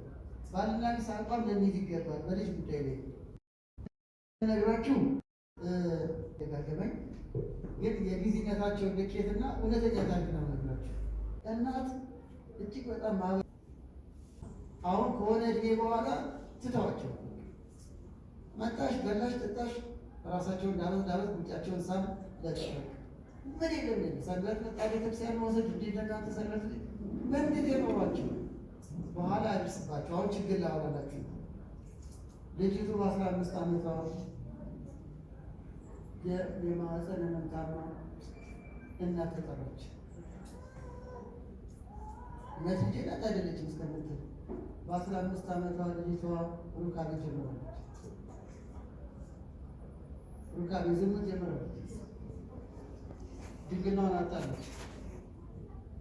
ከተደጋገመና ከእድሜዋ ርቀት ካለ ጎልማሳ ጋር ከመፈጸሟ የተነሳ የማህፀን ህመም ሳይጠበቅ ሞታል። የስማችሁ በዚያ ላበቃም ጸንሳ ኔምስቴክ ሄዳ አስወልዳለች። ስንት ዓመት ነው ያልኳችሁ? 15 ዓመት። ወላጆች አሁን ከፍ ማምጣት ትችላለች። ልጆቻችሁ የማን ናቸው? በኋላ እናንተ ጠራቻ። አሁን ግዴታ ወልደ ኔሪስቶፕ እኮ ነው የተጠራቸው። ሐኪሞቹ ያለ ወላጅ አይሆንም ማለት ጓደኞቹ አጅበው መጥተዋል። በፍጹም ይህን ኔሪስቶፕ እያለች እናቱዬ ግራ ገብቷ ስትሄድ ልጅሽ አንደኛ የማህፀን ሞላት፣ ሁለተኛ የማስወረድ ኬዝ ያለች ማን ነው ላፊ የኔ ልጅ ከመቼ ጀምሮ በደንብ ስሙ። ቸልተኛ አስተዳደግ የተዋል የታምሽ ምንም የምታውቀው ነገር የለም። በላይ ጠጣች፣ ጸጉር ማሰሪያ ትላታለች፣ ጸጉሯን ትሰራለች፣ ታጌጣለች። ልጅቱ በቃ ሌላ ህይወት ትስገብታለች። ባጭሩ ዋጋ አስከፍል እግዚአብሔር ያደርስባቸው። ከዛ ወደ ወንዱ ልመጣ ነው። አቤት አቤት አቤት! መቼም ዛሬ ችግር የሚያወራ ሰው መጣባቸው። ጥሩ ነው ችግር ማውራት፣ ምክንያቱም መፍትሄ ፍለጋ ሄዳለ። ነቃ ማለት አለብን። ትውልድ እያጣ ነው። ልጁ ደግሞ ማዕከላዊ ገብቶ 17 ዓመቱ አባት ተጣለ። አባት ወላ ምንድን ነው ልጅ ታስሯል። ከፖሊስ ጣቢያ ነው የኔ ልጅ እንዴት ተደረገ? ለማንኛውም የሄድለታል ታስሯል። ምን ሲያደርግ ነው? አደንዛዥ ዕፅ ሲያዘዋውር ከአጫሽነት አልፎ አዘዋዋሪ ይሆናቸዋል። የሰማችሁ ድብና አድርጎ ገብቶበታል። አባት ወይ ሞቼ ነው ቆሜ አይደለም ያንተ ያደረገ የማስረጃ የጓደኞቹ በግሩፕ ልት ያለ ግን ተወረደበታል። በእውነትም አልከሰሩም። አይሰበች ወላጅ አይደለም። ለምንድን ነው ያመጣሁት? አሁን ማለታቸው ለወቀሱ እንዲሁም አንደኛው ስራ እስከመተው ደረሰች። በቃ ጊዜ አልፏል፣ ግን በቃ አሟላ ልጆች ላይ ነው የምሰራው እስከ ማለት አብነትን ልዩ ለማስገባት ሁሉንም እንዲሁም ገዳማት ለገዳማት ይዘው ስራውን እስከማቆም ደረሰች። ግን ጥንቱ ነው እንጂ መጥኖ መደቆስ ይላል። አሁን ምን ያደርጋል? ደስ ጥሎ ማጠስ አስተውሉ። በይበልጥ ከ4 ዓመት እስከ 12 ዓመት ነው በጣም ትልቅ ስራ የሚሰራ። ከዛ በላይ ይቻላል ማለት አይደለም፣ ግን መሰረቱ ዘጋ እና ወገኖች ይህን ያነሳውላችሁ ቸልተኛ አስተዳደግ ልጆቹ እናሳድጋለን እናበላለን እናጠጣለን፣ ግን ህይወታቸው ይሄ ይሄ በውጭው ነው። ቢዚ ነኝ ዶላር ቤት ማን ይላሉ? ቤቱ ተሰራ፣ መኪና ተገዛ፣ ዞር ሲል ግን ወሶ በገባ ታድጎ ነው። ብመለስ ግን አጣፍ ነው። ዞር ብሎ ሲሆን ልጅ የለም ሌላ ህይወት ውስጥ ነው። የሰማችሁ ዞር ብላችሁ ስታይ ልጅ ተይለች። የሚሰራው ቤት ለማን ነው? የምንሰበስበው ገንዘብ ለማን ነው? እና ለልጆቹ መድኃኒት መግዣ ሊሆን እኮ ነው። ነገር ቀድሞ ታማሚ ሊሆን እኮ ነው። እነሱ ምን እየሰራን ነው? ቸልተኛ ሆናችሁ። በሌላ አንጻር ቸልተኛ ደግሞ ያለ አድናቆት ያደጉ ልጆች፣ ለምሳሌ ልጆች ስዕል ሲስሉ እንኳን ሲሞነጫጭሩ ወይ ጎበዝ ካልተባሉ ወይ ደግሞ አስተካኪ ካልተባሉ ምንም ጣዕሙ አይገባቸውም። አንዳንድ ወላጅ ልጁን አያገኙ። አንዳንድ ልጆች እንኳን በዛ ይታሙ። ወይ ማድነቅ ወይ ማስተካከል ከወላጅ ተገኙ። የመጀመሪያው ትምህርት ቤት ቤተሰብ። አንዳንዱ አይ ስለሽ ሞተሻል ይላታል ወይ ወላጅ ይላታል። እንደዚህ ቸል ማለት የልጆቹን ጥረት ለምሳሌ ስፖርት የሚወድ ልጅ አለ፣ ይበረታታል። ሙዚቃ ነገር የሚወድ ልጅ አለ። ሙዚቃ ግን ይቀጥል ማለት አይደለም። እንደዚህ አይነቱ ወደ በገና ማምጣት ይቻላል። ወደ ያሬዳዊ ዜማ ማምጣት ይቻላል። ቅኝቱ ቤተክርስቲያን እንዲያደርግ ስሜቱ ከተረዱ በኋላ ማለት ነው። የተለያየ መናገር፣ መጽሐፍ እንዲህ ነገር መሪነት ምን የወዱ ልጆች አሉ። ገና ከጨዋታ ጀምሮ ያን ዝንባሌያቸውን አይቶ ወደ መንፈሳዊ መቃኘት ይቻላል። ግን ምን ዝንባሌ ይኖራል? ምን ይኑረው? ምንም የማያቆላጃል። እንዲህ አይነቱ ልጅነቱን የተነጠቀ ነው። ሲያድጉ ምን ይሆናል? ብቸኛ፣ ሰው የሚሸሹ፣ በቃ የሰው ጣዕም አይገባቸው። ወይ አልተደነቁ ወይ አልተገሰጹ። ልጅነታቸው የተነጠቁ ደስተኛ አይደሉም። ለራሳቸውም ሆነ ለሌሎች ግድ የለሽ ይሆናሉ። ለራሳቸውም ሆነ ለሌላ ዋጋ ይሰጡ። እንዲሁም ይህንን ጥናት ለአንድ ሰው አሳይቸው፣ አንድ ምሁር ማለት ነው። የሀገራችን አሁን ያለችበት ውጤት እኮ የዚህ ችግር ነው። ለምሳሌ ሰው ገለው ፎቶ ይመስል እንዲገደልኩት እያሉ ኢትዮጵያ ይገደልኩ ኢትዮጵያ ይገደል የጅምላ መቃብር ፈጽሞ ሰልፊ ፎቶ ተነስተው ፌስቡክ ላይ ለጥፋሉ። ደጋ ለሰው ዋጋ ማይሰጥ ትውልድ የመጣው ዋጋ ያልተሰጠው ልጅ ነው አለኝ ምሁሩ። አመንኩ። ጴጥሮስ ቻል የተባለ በድሉ ይደግ የተባለ በድሉ ካላችሁ ይቀጥላል። እኔ ሲስተም እንደ በቃ እንደፈለገ የሆነ የራሱ ጉዳይ የራሱ ጉዳይ ተብሎ ያደገ ልጅ ሲያድግ ሰውንም የራሱ ጉዳይ ይላል። ሰሜን ነው ደቡብ ነው ምናምን ነው ብሎ ተከፋፍሎ ይጋደላል። ለሰው ነፍስ ጉዳይ አይደለም። ቤተክርስቲያን ተቃጠል አልተቃጠለ ጉዳይ አይደለም። ቼልሲ ያሸነፈበት እንጂ ምንም በጠቁም ነገር አይልም። ዋጋ ለሚሰጠው ጉዳይ ዋጋ አይሰጥም። እሺ በመጽሐፍ ቅዱስ ለመሰለው ይሄን ብቻ ለጊዜ ጊዜ ያንዳንዱን ከመጽሐፍ ቅዱስ ታሪክ ጋር አላያያዝኩትም። ለጊዜ እዚህ ጋር ግን አንድ ላምሳ አንደኛ ሳሙኤል ምዕራፍ 2 ላይ ኤሊ ላምሳላችሁ። ኤሊ ካህን ልጆቹ ማን ናቸው? የኤሊ ልጆች አፍኒና ፊናስ። ኤሊ ልጆቹን ቸል አለ። በቤተ መቅደስ ውስጥ በመቅረዙ ላይ መብራት አለ ለታቦቱ ክብር። ሄደው አጠፉ። ተው እንጂ ልጆች፣ እግዚአብሔር አይወድም፣ ስርዓት አታበላሹ አላለም። በቃ ኤሊ እኮ በስቷል። ዛሬ ስርዓት የሚያስከብር ሰው የጆሮ ናፋቂ ምናምን ይባላል። ከካህን ጀምሮ ስርዓት የሚያስከብር አይወደድም። በዚህ ዘመን አንዳንዱም አይፈልግም። እንዲያተነሱ እንዲያታኪቱ የሚል አይፈልግም። ያለ ሰባኪ ኤሊ ገና ለገና ልጆቹ እንዲያወጡ ተመሰል ይቻላል። እግዚአብሔር አዘነ። በዚህ አላበቃም። ቁርባኑን አቃለሉ። አንደኛ ሳሙኤል ምዕራፍ አለ እግዚአብሔር ቁርባን አክብሩ፣ እረ ቁርባን አይቃለል መቅሰፍት ይመጣብናል አላለም። ዝም። በዚህ አላበቃም። ጭራሹኑ ቤተ መቅደስ ሊያገለግሉ ከመጡ ሴቶች ጋር አመንዝረው ቁጭ 3 በጅ። አሁንም አባታቸው ካህን ነው። ዝም አለ። ክህነቱን ይመለከተዋል፣ ወላጅነትን ይመለከተዋል። ዝም። እግዚአብሔር አዘነ። ቸልተኛ ትውልድ ምን አመጣ? ታቦተ ጽዮን ተማረከች። ኃጢአታቸው በዛ አለ እግዚአብሔር። ኃጢአታቸው በዛ። ስለዚህ የእግዚአብሔር ጸጋ ከእነሱ ራቀ። ታቦታ ተማረከች። በዚህ አላበቃም። ጦር ሜዳ ላይ ሞቱ። ቸልተኛ ወላጅ ልጆቹን በስጋ በነፍስ ነው የሚገድል። ቤተክርስቲያን ማያልክ የማያቆም በቤተክርስቲያን ልጅነት የማያሳድግ በስጋ በነፍስ እየጎዳቸው ነው። እንደነ አፍሪና እንደነ ፊናስ የጠቀመ መስሎት በሶሻል ሚዲያ ብቻ የሚያሳድግ ልጅ የእግዚአብሔር ጸጋና በረከት እንዲርቃቸው ይሆናል። እንደ አፍሪና ፊናስ ጦር ሜዳ ላይ ተከሰቱ።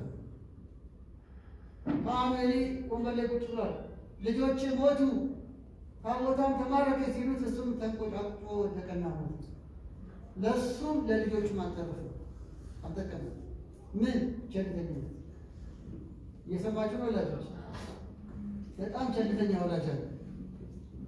ቸልተኝነት ልጆቹን ይጎዳል። ከዚህ አንጻር እነዚህ 3ቱ ተገቢ ያልሆኑ አስተዳደጎች ናቸው። በዚህ መልኩ የሚያድጉ ልጆች እጅግ በጣም ይጎዳሉ። አይሞክሩም፣ ይጨክናሉ፣ ይሸሻሉ። የሰው ሕይወት ክብር አይሰጡም ምናምን የመሳሰሉት ብያለ። ስለዚህ ጤናማውን እየተናገረን እናፍቀው። ለዛሬ ጤናማና ኦርቶዶክስ ያስተዳደግ እኛ ማተኮር ያለብን ምን ላይ ነው? አሁን ማስታወሻ ላይ ያለው ላይ ነው ማተኮር ያለ ማለት እሱ ይቀጥል። ጤናማ ያለው በእግዚአብሔር ፊት መልካም ሆኖ እንዲያድጉ፣ በሰው ፊት መልካም ሆኖ እንዲያድጉ፣ ሀገርንም ቤተክርስቲያንን እንዲያስጠሩ የምንፈልገው አይነት ልጄን በሚሄድበት መንገድ ምራው። ምሳሌ 22 ቁጥር 6 ላይ እንደተባለው ከዚያ መንገድ ፈቀቅ እንዳይሉ ምን እናድርግ? እንዴት እናሳድግ? አንደኛው በእግዚአብሔር ቃል መሰረት ነው። ምንድን ያልኩት ይገቡት የእግዚአብሔር ቃል ነው ልጅ ማሳደግ። በሚገባ መማር፣ ማንበብ፣ መመካከር አለብን። በእግዚአብሔር ቃል መርህነት ለምሳሌ ዓለማዊ አስተዳደግ እኮ አለ፣ ባህላዊ አስተዳደግ አለ። ብዙ ችግር ሊኖርበት ይችላል። አውሮፓዊ አስተዳደግ አለ፣ አፍሪካዊ አስተዳደግ አለ። በሀገራችን የከተማ አስተዳደግ አለ፣ የገጠር አስተዳደግ አለ። እሱን ሁሉ ስነዛሉ የእግዚአብሔር ቃል ነው ማዕከላችን። እግዚአብሔር ምን ይላል? ኤፌሶን ምዕራፍ 6 ቁጥር 1 ላይ ኤፌሶን ምዕራፍ 6 ቁጥር 1 ላይ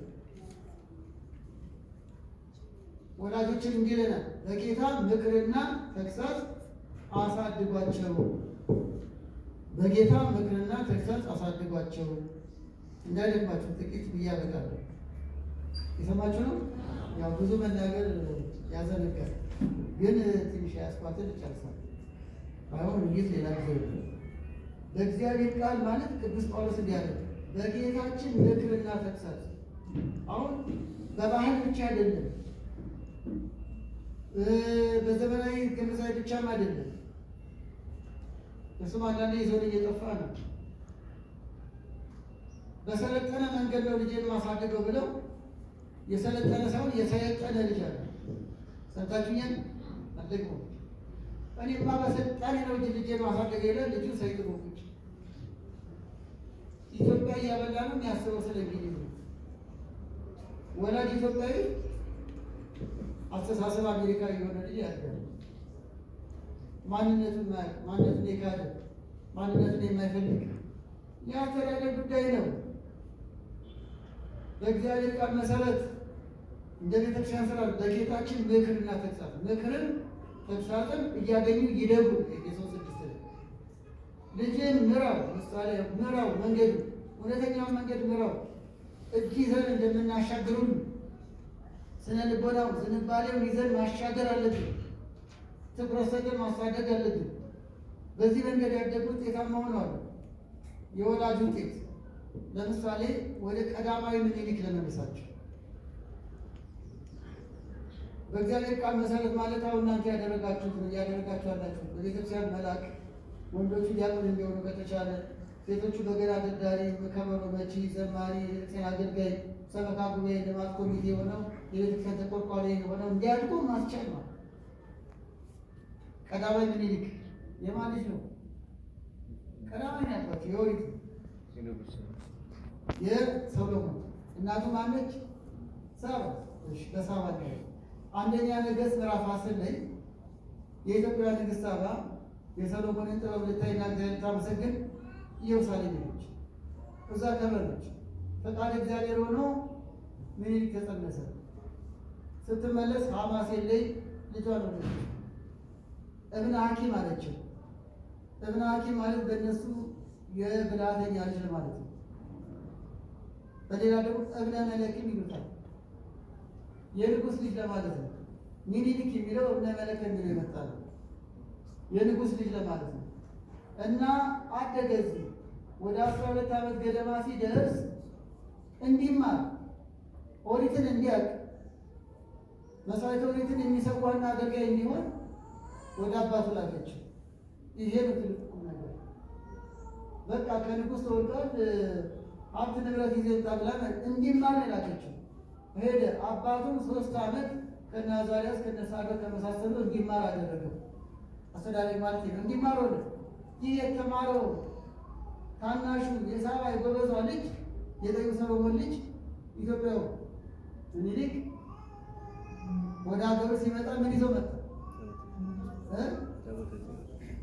ታቦተ ጽዮንን አጠቃላይ ስርዓተ ኦሪትን የመሳሰሉ ግልጽ ነው። ታቦተ ጽዮን አሁን ያለችው አስባል። ለዚህ ሁሉ ታሪክ ምክንያት የሆነው ምኒልክ ነው። እንዲህ እንዲሆን ያደረገችው ደግሞ አለች እናቱ ነች። እናቶች አይነቱ አስተዋጽኦአችሁ ቀላል አይደለም። ተቸገራችሁ፣ ጊዜያታችሁ ቤተክርስቲያን መላካችሁ ምኒልክን ያፈራችሁ ነው። ቀዳማዊ ምኒልክ ላይ ነው። እናም ለኢትዮጵያ ታቦቷን እንድታገኝ ሀገራችን መስራተ ኦሪት ኢትዮጵያ እንዲሰዋ ካህናቱ ደግሞ አብረው መጥተዋል። እነ ጣና ቂርቆስ፣ እነ ተድባበ ማርያም፣ እነ ግርግር ማርያም እነዚህ ሁሉ ጥንት ቦታዎች ከሱ በኋላ ከሱ ጋር በመጡ ካህናት የኦሪት መስራት እንዲሰዋባቸው ምክንያት ሆነ። ለዚህ ሁሉ የተቀደሰ ታሪክ ሀገራችን የበለጠ የተቀደሰች እንድትሆን ምክንያት ሆነ። እናቱ በእግዚአብሔር ቃል እንዲያድግ ያደረገች ሰው ምን በዚህ ብቻ አብርሃምና አጽብሃ ናቸው። ኢዛና ሳይዛና ነበር ስማቸው። እንበለም የተባለው የኦሪት አዋቂ እንዲያስተምራቸው ወላጅ ነው ለነሱ የሰጠው። ተማሩ ልጆቹ። በዚያ በቃ በእነሱ ዘመን ፍሬምናጦስ ኋላ ላይ አባ ሰላማ የተባለው ወደ ሀገራችን መጣ። ፈቃድ እግዚአብሔር ሆኖ ወደ ግብፅ ላኩት። ግብፅ ሄዶ ከነ ቅዱስ አትናቴዎስ ጳጳስ ሆኖ መጣ። የመጀመሪያ ኢትዮጵያ ጳጳስ። ከዚያ እንደመጣ እንበለምን ሕዝበ ቀድስ ብሎ መምህሩን አጠመቀ። ኢዛናና ሳይዛናን አጠመቀና አብርሃ ወአጽብሃ ናቸው። የኢትዮጵያ ቅዱሳን ነገስታት ሆኑ። ኢትዮጵያን የመሩ ናቸው። የወላጅ ውጤት ኢትዮጵያን የመሩ ሁለቱ ነገስታት እስከ ሶማሌ ድንበር ቤተክርስቲያን እንዲኖር ያደረጉ፣ አንዱ በትግራይ አንዱ በሸዋ በየረር ሆነው መላ ኢትዮጵያ እስከ ድሮ እስካሁኗ ኬንያ እስካሁኑ ሶማሌ ድረስ የኢትዮጵያ ድሮ ካርታ የመሩ ቅዱሳን ነገስታት ቤተክርስቲያናችን በአዋጅ የሀገራችን ሃይማኖት የኢትዮጵያ ኦርቶዶክስ ተዋሕዶ ሃይማኖት አባ ሰላማ ያመጣው ስርዓተ ጥምቀት ስርዓተ ክህነት እንዲስፋፋ ያደረጉ ናቸው። የሁሉ የወላጅ ውጤት የተረዳችሁ ነው። ይህን የመሳሰለውን ጊዜውን ለመቆጠብ ያህል በአጠቃላይ በእግዚአብሔር ቃል መሰረት ያደገ ልጅ የእግዚአብሔር ቃል የሚመሰክር ይሆናል። እግዚአብሔር የሚወደው ቤተሰብ ይሆናል። ቆርኔሌዎስን የሐዋርያት ሥራ ምዕራፍ 10 ቆርኔሌዎስና ቤተሰቦቹ የእግዚአብሔር ቤተሰብ ተባሉ። ከነ ልጆቹ ማለት ነው። በምን አማኝ ነው ግን አፈራቸው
እሺ ስለነሱ ሆነ አልገባም። እሺ አሁን መላቸው ወገኖች እናትና አባት ተስማሙ። መጀመሪያ የልጆቻችሁን ኢንተረስት ምንድን ነው ዝንባሌያቸው?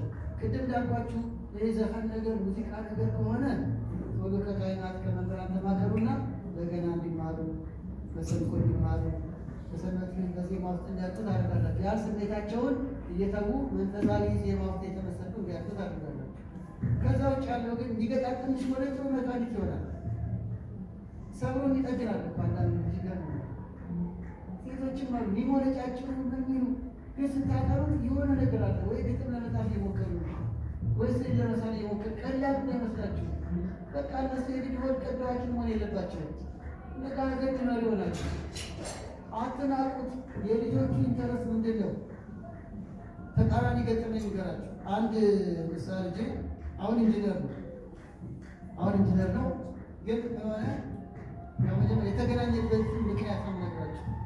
የግቢ ጉባኤ ተማሪ ሆኖ ነው እኔ ጋር የመጣው። ያውም ሲመረቅ የ4 ኪሎ ሂሳብ ተማሪ ነበር እና እኔ አባቴ ተጫውቶብኛል አለ። መቼም በካውንስሊንግ ላይ የገጥማችሁ ነገር የለም። አባቴ ሂሳብ አስተማሪ ነው። እኔም ሂሳብ አስተማሪ እንደሆን ውጤት ሲያመጣ እዚህ ከተተኝ። እኔ ደግሞ ውጤቱ ሂሳብ ቢወድም ግን ሂሳብ መማር አልፈልግም። እኔም ፈልገው ኢንጂነር የተረዳችሁ ነው። እኔም ወደውን ካልሆን ካለኝ ስለዚህ ተጫወተብኝ አባቴ ከ4 ዓመት በላይ ማልፈልገው ውስጥ ነው የገባሁት እና ምንድን ነው በኋላ ብዙ ተማከርን። ግድ የለም አባትን እንኳን ገደው ደግሞ ተመረቀና የት ይመደባል? ወደ ሰሜን ሸዋ ነዋሪ ይባላል። ጥሩ ሀገሩ ይወዱታል። ግን የከተማ ስለሆነ መኖር ተቸገረ። እዛው ነው ደግሞ አንድ ማማር ጀመር። አባቱ እኮ ነው እንዲያደርገኝ ጥሩ እኮ ነው ዲግሪው ግን ልጁ አልተቀበለው እንጂ አባቴ ስንት እውቀት እያለ የምፈልገው እውቀት እያለ ስራውን አገሩን በወደውም ግን መኖር አልቻልኩም። እንደምፈልገው በረኑ ታልወለድኝ እኔ አልለመድኩም። እንዴት ነው ነው እንዲምኖረው ቢቸገረኝ ና አልኩት። ቆይቷል በቃ ና አባቴ ተጠርተው ተቀማጠ ከታገለት በልብህ ከዚህ በኋላ የምትወደው ምንድን ነው? ምህንድስና ነገር ወጣት ለምን አትመዘገብም? ጎበዝ ነው ሄደ ተመዘገበ፣ ነገሮችን አለፈ። ህንፃ ኮሌጅ ድጋሚ ገባ። ህንፃ ኮሌጅ ተምሮ ሰቅሎ ኢንጂነሩ ወጣ። አሁን አለ የተባለ ኢንጂነር ነው። ህንፃ ተታሰሩ ነበር አለ የተባለ ቤተክርስቲያናችን አሁን ያንቀበናን በጣም ያገዘ ልጃችን ነው። ተረጋጁ እንትኑን አገኘ በክሊፍና ጀስ ያሉ የሚሰራው ካው ገንዘብም አለው ለገዞች አይደለም ፍላጎቱን አገኘ። ግን ያቺው ነገር አትለቅምና 4 ኪሎ ተጫወተብኝ። 4 ኪሎ 4 ዓመት ምናምን እንደዚህ ብዬ ስቀለም ሰብ የተወለደ አሁን ምን ያልኩ ነው? እናቶች አንቺ እንደምትፈልጊው ብቻ አይደለም የልጅሽ ፍላጎት አለ። እንደምትፈልገው ብቻ አይደለም የልጅሽ ፍላጎት። ጥሩ ሹፌር መሆን ይችላል፣ ጥሩ መካኒክ መሆን ይችላል። አንዳንዴ አናስበው። በቃ ሁሉ ዶክተር ሆኖ ማን ሊታከም ነው? ጥሩ መሀንዲስ መሆን ይችላሉ እኮ። አሁን ስናየው እንዴ በርቀት እንየው። ልጆቻችን አናስጨንቃቸው። በቃ እንደ ኮመን ኮርስ ሂሳብ፣ እንግሊዝኛ ካለፉ ጥሩ ነው። ከዛ ወደ ሙያው ወደ እንዴት የፀጉር ስራ የእነ ምግብ ስራ እኮ እያበላኩ ብዙ ጊዜ ሰፋ አድርገን አናየው። ልጆቹን የሆነ ነገር ብቻ አጥና ዶክተር እከሌ እንደዚህ ሆኖ አንቺ ግን እያለን እንጎዳናቸው። በቃ በሚያውቁት ነገር በሚወዱት ትምህርት በሚወዱት ዝንባሌ እንዲያድጉ ማድረግ ይቻላል እና ምርጫቸውን ማክበር ዝንባሌያቸውን ማገዝ። አምስተኛውና ወሳኝ ጉዳይ አርአያ መሆን ነው። አንደኛ ጢሞቴዎስ ምዕራፍ 4 ላይ ምሳሌውን ይላል። ምሳሌውን በሁሉ መንገድ ነው ለእኛም አገልጋዮች፣ ለካህናትም፣ ከሁሉ ላይ ደግሞ ለወላጆች ለልጆች የመጀመሪያው ምሳሌ ቤተሰብ። ስትሳደቡ ይሳደባል፣ ስትሳለሙ ይሳለማል። እንደውም አንዳንዱ ምን አለ? ሕፃን ልጅ አለ ጆሮ የለውም ዓይን ያለው አለ። ገፋቸዋል። የሚነገረው ሰው የሚሰማው ምንድን ነው? የሚያየውን ነው። ዓይን ያለው ለምሳሌ ጥሩ በጥሩ ጎን ይሁን። አሁን እናንተ ቅዱስ ዑራኤል መታችሁ ስትሳለሙ ልጆቹ አብረው ምን ይላሉ? አሜን አሜን እያባል ሰልባል ቀሳውስት ጋር ጠጋ ብላችሁ መስቀል ስትሳለሙ እነሱ ጠጋ ብለው ጉልበት ስትስሙ ጉልበት ይስማል። እንደውም በጣም ቤተክርስቲያን መሳለም መባረክ የለመደ ልጅ ትምህርት ቤት ሄደው የትምህርት ቤት በር ይሳለማል። ጤና ጣቢያ ሄደ ጤና ጣቢያ በር ይሳለማል። ያ የቤተክርስቲያን በር የመሰለ ለምዶበት ስትመጸውቱ ደስ ይላቸዋል። በንጋታው እኔ የምመጸው ስት ይላል። አሁን ጉዳይ መጽዋት ተከታይ የለ ሌላ ቀንም ልክ ጉዳይ መጽዋት ሳይ አምጪ ይላል። ሩቆ ነው። አሁን ምንድነው ነገራቸዋቸው ጥቅስ ነግራቸው አይደለም አይተው በጎ ነገራቸውን እናንተን አይተው እንደሚለምዱ ሁሉ ስትጣሉ ያያሉ፣ ስትሰዳደቡ ያያሉ። ቤት ውስጥ ሰው ስታሙም ይሰማሉ። ጥሩ ያደርግ መስላቸው ስትናቆሩም አንዳንዴም ደግሞ ሲደባደቡም ያያሉ። ለልጆች ምሳሌ ነው። አንደኛ ጢሞቴዎስ ምዕራፍ 4 ቁጥር 12 አነጋገራችን አለባበሳችን ከእኛ ምሳሌ የሚጀምረው። አንድ አስተማሪ ምሳሌ ብላለች። አንዲት ሕፃን ልጅ ሮብ ቀን ኬጂ ማለት ሮብ ቀን ከዩኒፎርም ውጪ እንዲሁ ነፃ ልብስ ለብሰው እንዲመጡ ተፈቀደ። ከዛ ልጅቱ ሕፃኗ ታይት ለብሳ አጭር ቀሚስ ጥቅል ያለ ቀሚስ ለብሳ ጃንጥላ መስላ መጣች አለ። በዛ ላይ ደግሞ ተቀባፍታለች። ያለ ነገር ነው። ጠራ ነው ደግሞ ወላጅየዋ ስትመጣ ኮፒ ታይት ለብሳለች፣ አጭር ቀሚስ ለብሳለች፣ ተቀነዳድራለች እና ምን አለች እንጂ ያስተማሪ አንቺ ራስሽ ወላጅ አምጫና እና ቢሆን አያትም እንደዛ እንዳይሆን እንጂ አንዳንድ ወላጅ አምጣ ይባላል። አንዳንድ ወላጅ ራሱ ሊከሰስ ነው እና ምንድነው የሚያወጡት ልጆች ተሳዳቢ ከሆኑ ወይ ከቤተሰብ ወይ ከሰፈር ቀርተው ፍርቂትን አለ። አመስጋኝና ቄስ አክባሪ ቤተክርስቲያን አክባሪ ከሆኑ ደግሞ ቄጥም አላመጡም ከእናንተ ይሆናል። ስለዚህ ወላጆች አርአያ ሆኑ። እሌኒን ላስታውሳቸው። ንግሥት እሌኒ በ330 ዓመተ ምህረት ገደማ የደመራው ታሪክ ትዝ ይላችሁ የለም? የውራይ ልጅ ሆኑማ እሌኒ ምን አይቀልም። ብዙ እሌኒዎች እዚህ ያሉ እሌኒ ሆናችሁ የሰራችሁትም እዚህ ተኖራ ተኖረ ይሆናል አሉ ሊሆን ይህትን ብለ የደመራ ስርዓት አስታውሳችሁ። በጣም እኮ ድንቅ ነገር ነው። በየዓመቱ የምትሰሩት እግዚአብሔር ሰንበት ቤት ይጠብቅልን። ግን እሌኒ ታስፈልጋለች። ውራይ ለመስቀል አደባባይ መኪና ላይ ተጭና ከአባ ለብሳ የምትመጣ እሌኒ ብቻ ሳይሆን በትክክል ቆስጠንጢኖስን ያፈራች እሌኒ ያስፈልጓታል። እሌኒ እንዳያችሁት በገነተ ጽጌ እንደሚሰራው ድንቅ ትርኢትና የቤተክርስቲያን ታሪክም መስቀሉ ፍለጋ ሄደቻል። የክርስቶስን መስቀል ፍለጋ እግዚአብሔር ፈቅዷ ደመራ አስደመረች። ጭራቆስ መክሯል። መስቀሉ ወጣ። እሷ ምክንያት ሆነች። ቅድስት ናት። በነገራችን ላይ ዴር ሱልጣን የሚባለው የኛ ገዳም አጠገብ ያለው የእሌኒ ቤተ መቅደስ ነው። ኢየሩሳሌምን በፎቶ በአካል የማይታችሁ እንደሆነ የእኛ ገዳም ዴር ሱልጣን ይባላል። ዴር ሱልጣን ደብረ ሱልጣን የባለስልጣን ስፍራ እንደማለት ነው። በሳባ የተሰጠ ነው። ኋላም ቀራንዮ እዛ ጋር እና መቅደስ አላት። መቅደስ መስቀሉ የወጣበት ያ መቅደስ ዙሪያ እንደውም እኛ የኢትዮጵያ ገዳም ነው ብላ የፈረመችልን አንዷ እሷ ነች። ጌጦቿ ላይ እንደጠቁ ግማሽ ነው። አሁን ያልኩት ልጇ ከሷ እያየን ያደገው ልጇ ንጉሱ ማነው? ቆስጠንጢኖስ። አንደኛ የሃይማኖት ፍቅሯን እያየን ነው። በሃይማኖት ለክርስቶስ መስቀል ያላትን ፍቅር። ሌላ ደግሞ እያስተማረችው ነው። የተረዳችውን ነገር ሃይማኖት እያስተማረችው ነው። አደገ፣ ንጉስ ሆነ። ታሪኩ ብዙ ጉዳዩ ለማሳጠር ከዚያስ አሪዎስ የሚባል መናፍቅ ተነሳ። የስህተት ትምህርት ነው ብሎ ሊቃውንቱ ሲያጎበድሙ ሰማ። እንዲህ ያለ የስህተት ነገርማ በሀገር ያስፋፋል ብሎ 318 ሊቃውንት እንዲሰበሰቡ አደረገ። እኔ መልስ ልስጥ አላለም። አሁን መልስ ሰጪዎቹ ሰበሰቡ። ጸሎት አድርገው ዶግማቸውን አስከብረው መናፍቁ ካልተመለሰ እንዲያወግዙት ምክንያቱ ነስ አሪዎስ ተወገዘ። ጸሎተ ሃይማኖት ተደነገገ። ነገር ሃይማኖታችን የበለጠ የተዋህዶ ምስጢር እንዲጋነን ገድሎ እንዲወጣ ምክንያት ሆነ። ሃይማኖታችን እዚህ አንዲት ሃይማኖት ብቸኛ የሆነች እንዲሆን ከኑፋቄ ትምህርት የሐዋርያን አበው ትምህርት የተከተሉ ኦርቶዶክሳውያን እንዲጠነቀቁ ይህን ሁሉ ምክንያት የሆነው ንጉሱ ነው። ከማን ተምሮ? ከእናት። ይኸው አርያም እስከዚህ ደረጃ ድረስ ቤተክርስቲያን ስትሄዱ፣ ያ ስትሄዱ፣ እንግዳ ስትቀበሉ፣ ስታገለግሉ፣ ስታስቀድሱ፣ ስትዘምሩ፣ በፍቅር ስትኖሩ ልጆች ይተካሉ ማለት ነው። የመጨረሻው በመገሰጽ ማሳደግ ነው። መገሰጽ ልጅን መገሰጽ አስፈላጊ ነው። ግን አይነት አለው። ሲራክ ምዕራፍ 30 ቁጥር 12፣ ምሳሌ 19፣ ምሳሌ 29፣ 17 ጥቅሶች እንዳሉ ሆኖ ሀሳቡ እንደሚደረግ መገሰጽ ማለት መሳደብ ማለት ነው። አንዳንዶቹ መገሰጽ መስላቸው ቁጣ፣ ስድብ፣ አንዳንዶች በንስሐ ጊዜ ይላሉ ተሳድብ ያለው ግን ልጄ ነው። ብዙ እናቶች ግን የሰደቡት ልጄ ነው። ልጃችሁን ስደቡ ይላለን።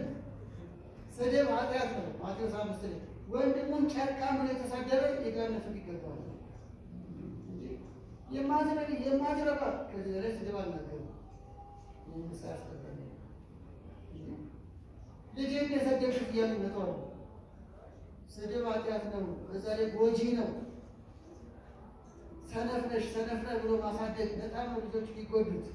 እያነጻጸሩ መስደብ፣ ከአንተ እኮ ታናሽ ትመጣለች፣ ከአንተ እኮ ታናሽ ትሻላለች ከአንቺ እኮ እያሉ ማሳደግ በጣም ጎጂ ነው። አይወዱኝም፣ አያደርጉኝም፣ እኔን አይፈልጉኝም የሚል ልጅ አንዳንድ ልጅ ራሱ እስከ ማጥፋት ሙከራ ያደርጋል። ተሰድቡ፣ ቁጣ በዝቶበት የበጥር ስነ ልቦና የሚጎዳ ስድብ፣ በቃ የማትረቢ ነሽ፣ ምንም ውጤት የሌለሽ ነሽ፣ የሌለን የተባለ ልጅ ራሱን እስከ መጥፋት ይሞክራል። ገጽ ይቀራል። በምላጭ ራሳቸውን ጣታ እጃቸውን እዚህ ጋር ሲገዘግዙ እንዴት እንዳሉበት የተደረሰባቸው ልጆች አሉ። ሲመረመሩ እናቴ ሰድባኛለች፣ አባቴ አይገኙ ይላሉ። የልጆች ምክክር ምሳል እኮ ብዙ ትመራላችሁ ታውቁት ነው። ቁጣ ቅድም ብለናል። ስድብ ኃጢአት ነው። መገሰጽ ማለት ስድብ አይደለም። ታዲያ ምንድን ነው ተግሳጽ የምንለው?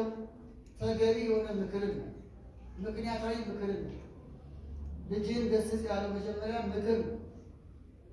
ለምሳሌ አንድ ሕፃን ሪሞት ይሰራል እንደ አንስቶች ብሎ በሚጥታ ማድረግ አለ። በመሰረሩ የሚመጣውን ጉዳት መንገድ ነው። ቴሌቪዥን አይከፈትም። ከዛ ደግሞ ተጨማሪ ወጪ ሆነ ለልጁ የሚያስፈልግ ነገር እንዳይገዛ ነው። እነዚህ ነገሩን ከበዳሉ በመሰረሩ ቤተሰቡ አንድ ጉዳት ገጠመው። ስለዚህ ቀጣይ መንገዛውን እንዳሰብር በቃ 3-4 ቴሌቪዥን አይታይም። የምትፈልገው ነገር አይወጣም። ስለዚህ ምክንያታዊ ተግሳጽ ማለት ነው። ምክንያታዊ ምክር ማለት ነው። ሌላው ተግሳጽ ማለት መጠነኛ ግርፋት ነው። ይህን አሁን እንኳን አይቀበሉም። የኢትዮጵያን ግን መጠኑ ይቀበላል። ልጅን ብትመታው አትገድለውም ማለት ነው። እስኪ ደግሞ ደምድቡ እያልቃል እንዳታስተምሩ የሰማችሁ ነው። የሚያድግ ልጅ እንደሚባል መጠነኛ ተግሳጽ አስፈላጊ ነው። ያይቀር ነጮቹም እያመኑበት ነው። እነሱ አመኑም አላመኑም፣ እኛ ግን መጠነኛ ተግሳጽ ማለት ግርፋት ማለት አካላቸውን በማይጎዳ አጥንታቸውና ሌላ ወሳኝ አካላቸው በማይጎዳ ቦታ ላይ ከነ ምክንያቱ እያሳወቁ ቆንጠጥ ማድረግ አይጎዳም። እግዚአብሔር ምን ይላል? አባት ልጁን እንደሚቀጣ እኔም እናንተን እቀጣለሁ ይላል። አሁን ያሳየው ነገር አለ። ዘዳግም ውስጥ ነው ያለው። አባት ልጁን እንደሚቀጣ ካለ አባት ልጁን በልቡ ይቀጣል ማለት ነው። እኔም እናንተን ቆንጠጥ አደርጋቸዋለሁ ይላል እግዚአብሔር። እናት አባት ብሶ ሲገኝ አልስተካከል ሲሉ መጠነኛ ቁንጥጫ፣ መጠነኛ ግርፋት አትገለውም አለች ይላል ሰሎሞን። እንደዛ ልጅን በበትር ልትመታው አትገለውም፣ ታቃነዋለህ እንጂ አስፈላጊ ሆኖ ሲገኝ ትንሽ ወጥ ይደረጋል ማለት ነው። ሌላኛው ተግሳጽ እንደ አጥኚዎቹ ሌላኛው ተግሳጽ ደግሞ የሚወዱትን መከልከል ነው። ይሄ ደግሞ ወደ ያስማማል። ለምሳሌ የቤቱ መራገብ ይወጣል ካልታጠቡ፣ አልጋ ካላነጠፉ፣ ተገቢው ነገር ካላደረጉ የሚወዱትን ነገር ለጊዜው መከልከል ነው። ቴሌቪዥን ከሆነ አለመክፈት፣ ሞባይል ከሆነ አለመስጠት፣ ቤተሰብ ጋር ሄድ ከሆነ ዘመድ ጋር አለማስኬድ፣ ጨዋታ ከሆነ መንፈግ፣ የሚወዱትን ምክንያት ነግሮ መገሰጽ በጣም ተገቢና አስፈላጊ ቅጣት ነው ብሎ ያምናል። ጌታቸዋል ግን ስለዚህ ለምን እንደተከለከሉ ያውቁታል ማለት ነው።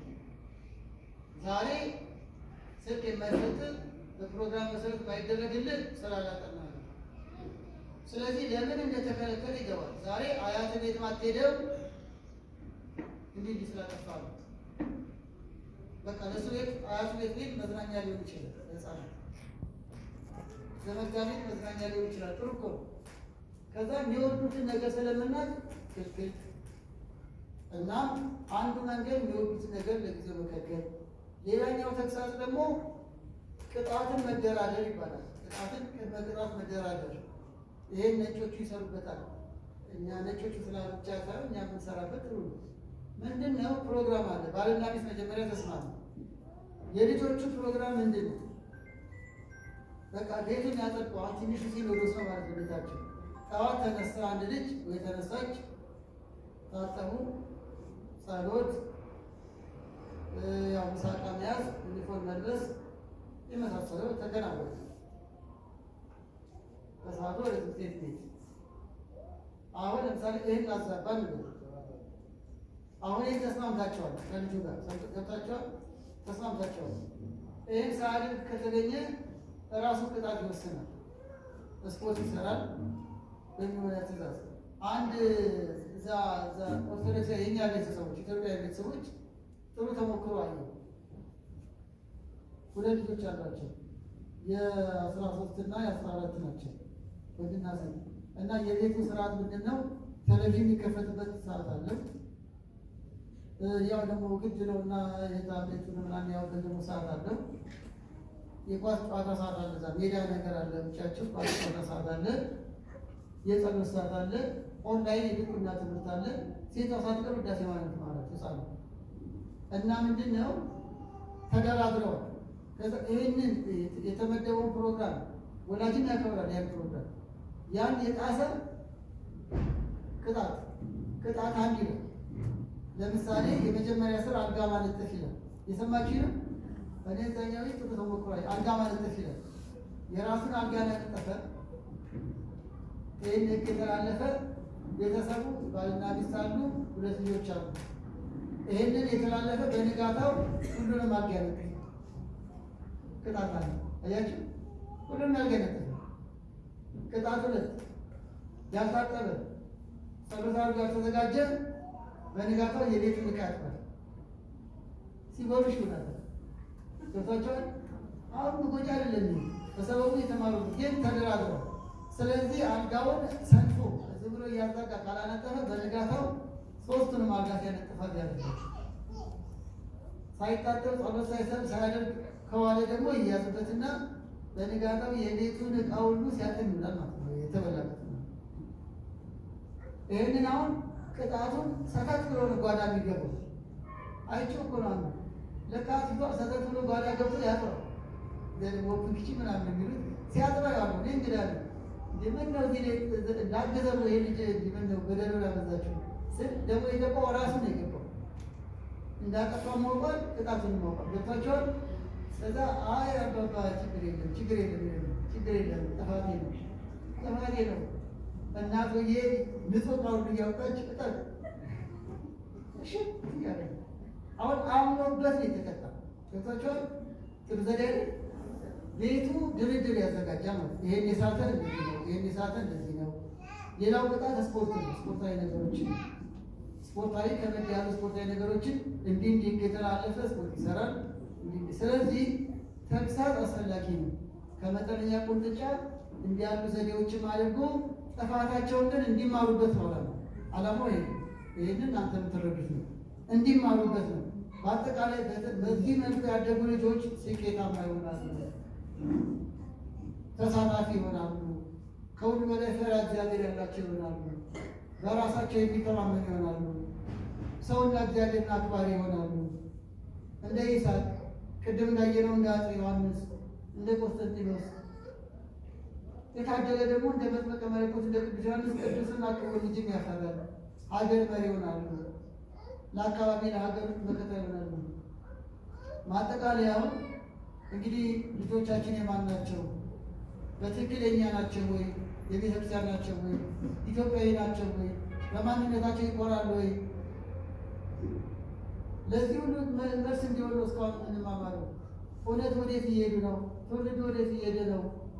ካህን አክባሪ፣ ቤተክርስቲያን ወዳጅ አሁን እንደዛ ናቸው። ነገስ የጀመርነው ጉዞ ረጅም ጉዞ ነው። ስራ ነው። በቃ ልጅ ማሳደግ ትልቅ ስራ ነው። ትኩረት የሚሰጠው ጉዳይ ነው።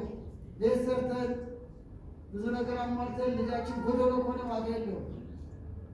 በታነጸ ቤት የፈረሰ ልጅ እንዳናሳደግ እንተቻል። ቤቱ ታንጿል፣ ልጁ ግን በሱስ ምናምን ፈርሰው ምን ዋጋ አለ? በአማረ ቤት ውስጥ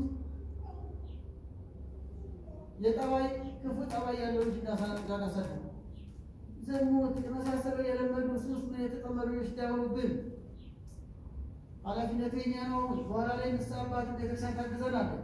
ግን የመጀመሪያው መምህራን እረኞች ወላጆች ነው። ወላጅ እረኛ ነው፣ ኖላዊ ነው። ወላጅ ለልጆቹ እረኛ ነው፣ መክሊት አትራፊ ነው።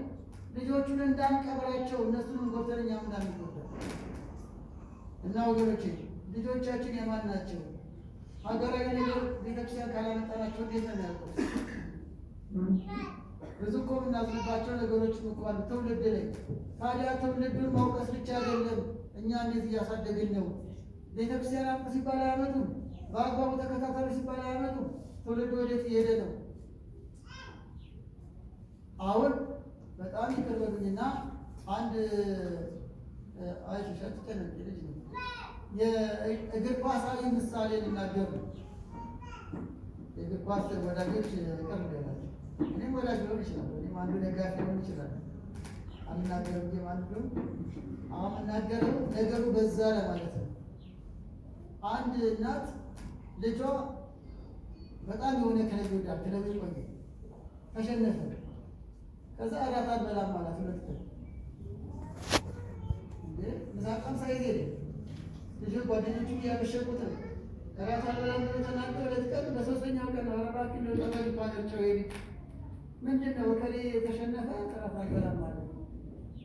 የ19 ዓመት ልጅ እንደ እጅ በቃ እስኪ ለበ ያከቱት አረግዴ ለማንኛውም ብላ እንደ ለማንኛውም ብላ ግዴለ አያውቁም እኮ እነሱ አረጋ ተከል ግዴለ አንተ ወለቀ የዘንከላችሁ ክለቦች እንኳን አንተ ኢትዮጵያ ላይ አቋም። በነገራችን ላይ አንድ ጋዜጠኛ ሲናገር ያስኩኛል። አንድ ጋዜጠኛ ራሱ ሲናገር ሰምቻለሁ። እዚህ ጋር ግን ቦታውን እንጥቀስ። ማንቸስተር ከተማ ማለት እና በዛች ከተማ ሄዶ እዛው ሀገር ማለት ነው። ራሱ ጋዜጠኛው እኮ በጣም ተደናቂ ተጫዋች በደንብ ስም አላውቅም። ይቆይ ቁም ነገር አይደለም ስም እና ጋዜጠኛው ሲናገር ወዳጅ ነው ጋዜጠኛ፣ የስፖርት ጋዜጠኛ ማንቸስተር ሄደ። በጣም ታዋቂውን ተጫዋች አገኘ። ስቴዲየሙን ጎበኘ፣ ከተማውን ጎበኘ። የእናንተን ቡድንና አንተን ኢትዮጵያውያን በጣም የሚወዱሃል። የሰማችሁ በጣም ነው የሚወዱህ፣ በጣም ነው የሚያከብሩህ ይለዋል። ምን አለ መሰላችሁ? ሄዲት ኢትዮጵያ ሄዶች ኢትዮጵያ ማነች? አያ ጋዜጠኛው እኮ የነገረኝ ስሙን አልተናገራችሁ አፈር ሽቅጥ ማነች ኢትዮጵያ? እዚህ ሰው ያድለታል፣ በጭ ይዋጋለታል። እሱ ይትልች ኢትዮጵያ አረ እዛ አፍሪካ ውስጥ ለቸቀ ግብጽ አልተገበች መከራ ይናያል። አረ ያለ ገብረ ስላሴ ስሉት እዛ አይኔ ሲባሰልቻለሁ አዋጭ አሁን እንዴ አንተ ቋስጣላችሁ እንዴ ወይ ብላችሁ አንዳንዴ በጣም አበዛል። እና ይሄ ልጅ ገርማችኋል። የሚችለው መካከል እንደው ቁርሱን እንዲበላ ታገጣለ ምን ማለት ይችላል። እና እዚህ ደረጃ ደረሰ። አሁን ይሄ ነገር በሆነ ከ3 ቀን በኋላ በሀገራችን የሆነ ቦታ ላይ የአርሴማ ቤተክርስቲያን ተቃጠለች። የቅድስት አርሴማ ቤተክርስቲያን ራቴን ትቻለሁ ያለ አንድም ቄስ የለም እንኳን ልጅ ክለቡ ሲሸነፍ ራት አልበላም ያለ ልጅ አይደለም። አርሴማ ቤተክርስቲያን ተቃጠለችብኝ ብሎ ያለቀሰ ያዘነ ምንም የደወለልኝ አሁን ምን ታዘብኩ? ቤተክርስቲያን ተቃጠለ፣ አሩሲ ያህል ክርስቲያኑ የተገደሉ ስል እንኳን ራቱን ግጥም አድርጎ በልተው ነው ቢራው የሚጠጣው። 17 የቆሎ ተማሪዎች የአብነት ተማሪዎች በድሮን ተገደሉ። ለሚዲያ ጉዳይ ቀርበኝ የስራ የጠባይ ወደዛ ቀይ ስለነበር እናንተ ብቻ ዘግሙ ተባለ። አፈቁ ተባለ። አላለቀስንም፣ አላዘንም። ከእናቱ ጉያ ወጣው ከእናቱ ጉያ የወጣ 17 የአብነት ተማሪ በድሮን ተገደለ። እነሱ ሌላ አይገባኝም፣ ተማሪው ግን አይገባኝም። አንድም ያዘነ የለም። ይህን ዜና እንደሰማን ወጥተን ቡና ጠጣን፣ ምሳ በላን። ምን ያጨካኞች ነው!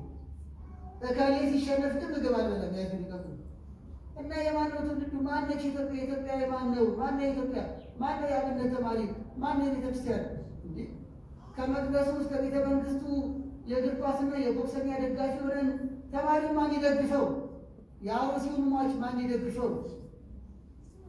ለባሌው ሟቾች ማን ያልቀሰላቸው? ማንም ጉዳይ አይደለም። ግን እየተረዳችሁ ታገተ፣ ተገደለ፣ ቤተክርስቲያን ተቃጠለ፣ ምንም እካል የተሸነፈ ግን መሬት ሲደበድብ ታዩታላችሁ። እንዲህ ያለ ትውልድ ያመጣነው ምን ሆነ ነው? እኛ ማን ሆነ ነው? ምንም ጉዳይ የሌለው ቄስ ተገደለ አልተገደለ፣ መሪጌታ ሞታ አልሞተ፣ እንደ መሪጌታ እኮ ቤተክርስቲያን ተቃጠለ ማለት ነው። እኔ ቀበሉ ለዚህ ጉዳይ በጣም ቀበለ በማስረጃ ነው የምናገረው። የሁለት ቤተክርስቲያን አስተዳዳሪ በዚህ በወለዱና አቅጣጫ ነው ኢኦቲሲስ ሰራ ነው። እዛ ላይ ማሰማም የለም። መሪጌታ ናቸው። ዴታቱ መሪጌታ የሁለት ቤተክርስቲያን አስተዳዳሪ ሊቀ ካህናት ነው የሚባሉት። ቁጭ ባሉበት ደጀ ሰላሙ ውስጥ ቅዳሴዎቹ ከምዕመናን ጋር ቁጭ ባሉበት ገብተው አነጣጥረው ገደሏቸው። ዲያቆን ልጅ አላቸው። ዲያቆኑ ልጃቸው ነው ቡራዩ ድረስ መጥቶ እሱን ለማናገር እኛም ሄድ ነው ስራቸውን አምጥተውት እዛ አንድነት ኑሮ እንደገሉት እሱን አባት ማነች ሚስት አስከሬን አግኝታ መቅበር አልቻለች። ቅርብ እኮ ነው ከአዲስ አበባ 7 ኪሎ ሜትር ይበላል። ከከተማው ወጣ ያለ ቦታ ነው። ሰላማዊና የበረከት ሀገር ነው። የእህል ሀገር፣ ጤናማ ሀገር የነበረ መርዝ መሪጌታው ነው ብሎ ገደላቸው። ሚስት ባሏን መቅበር አልቻለችም። እሷን ጉራጌ ተከራይታ አስቀመጣት። ህፃኑ ልጅ ድቁናውን እንዲቀጥል ጥራቸውን ገባል። አሁን የነገርኳችሁ እዛው ከተማ ላይ ግን የሆነ እግር ኳስ ብሎ እስከ 5 ሰዓት ሲጨፈር ነው የሚመሸው።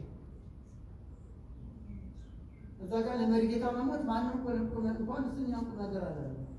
እኛም አልዘገብ ነው አልፈቁት ነው የሚባለው። እያካሉት ምን ይጎል ነው? ኳስ ተጫዋች ኳስ አልገባም ብለን የምናጉረመርም ሰውዬ መሪጌታ ሲገደል ስም አሩሲ ሲገደል ስም እንደው ሰልፍ ብርጣ እያልኳቸዋል። ቢያንስ አንጸልይም፣ ቢያንስ አናስተዛዝንም፣ እንደው ቢያንስ ቤተሰቡን እንደረሳንልም፣ እንደው ቢያንስ ቀጣዩ እንዳይሞቱ እንከላከላቸው አይባልም። ግን በዚህ ከአሩሲ ሳልወጣ አንድ ዲያቆን አሁን ቄስ ሆናለሁ ጓደኛዬ እዛ ስላደገ ያደገበት ቤተክርስቲያን የአባቱን ቦታ ስለሆነ ሄደን የዛሬ ሩቅ አይደለም 10 ዓመት ገደማ በጣም ደስ በሚል እንዲሁም ከሙስሊም ወገኖቻችን ጋር ሳይቀር በገጠር ስርዓት ዳር ነው ቤተክርስቲያንን ተሞሸረ በደንብ ሁሉ ነገር ተከናወነ። በቀደም ዕለት የእሱ ታላቅ ወንድም እሱ ዚሆኑ መጥቶ የእሱ ታላቅ ወንድም የቤተክርስቲያን አለቃው ነው፣ እዛ ጠባቂ ነው። ይህን ቤተክርስቲያን ለቀውታል፣ ሰፈሩን ለቀውታል ተብሎ ቤተክርስቲያኑን ዘግቶ አዲስ አበባ ወጣ። የሰማችሁ ነው ይወርቀው ነገር እንዲሁም ደግ ናቸው። እንኳንም አስጠነቀቁ። ትንሽ አንተ ስለምንወድን ያዘንላል ማስጠንቀቂያ የሰጠን ዘጋሉት። መጀመሪያ ዘጋ። ሚካኤል ቤተክርስቲያን ምን የመሰለ ከ70 ዓመት በላይ ያስቆጠረ ተዘግቷል። ቀዳሽና ወዳሽና ኢትዮጵያ ስቆር ማለት ዱባይ ቤተክርስቲያን ከፍታለን፣ አሩሲ ቤተክርስቲያን ይዘጋል። አሜሪካ 51 ቤተክርስቲያን ቢሲ ብቻ ተከፍቷል፣ አሩሲ ቤተክርስቲያን ይዘጋል። ሲሪየስ የሚቃጠለው ምን ጉድ እንደሆነ እኮ የራቆት ቤተክርስቲያን የተከፈተ ነው። ጆርዳን ውስጥ ቤተክርስቲያን የተከፈተ ነው።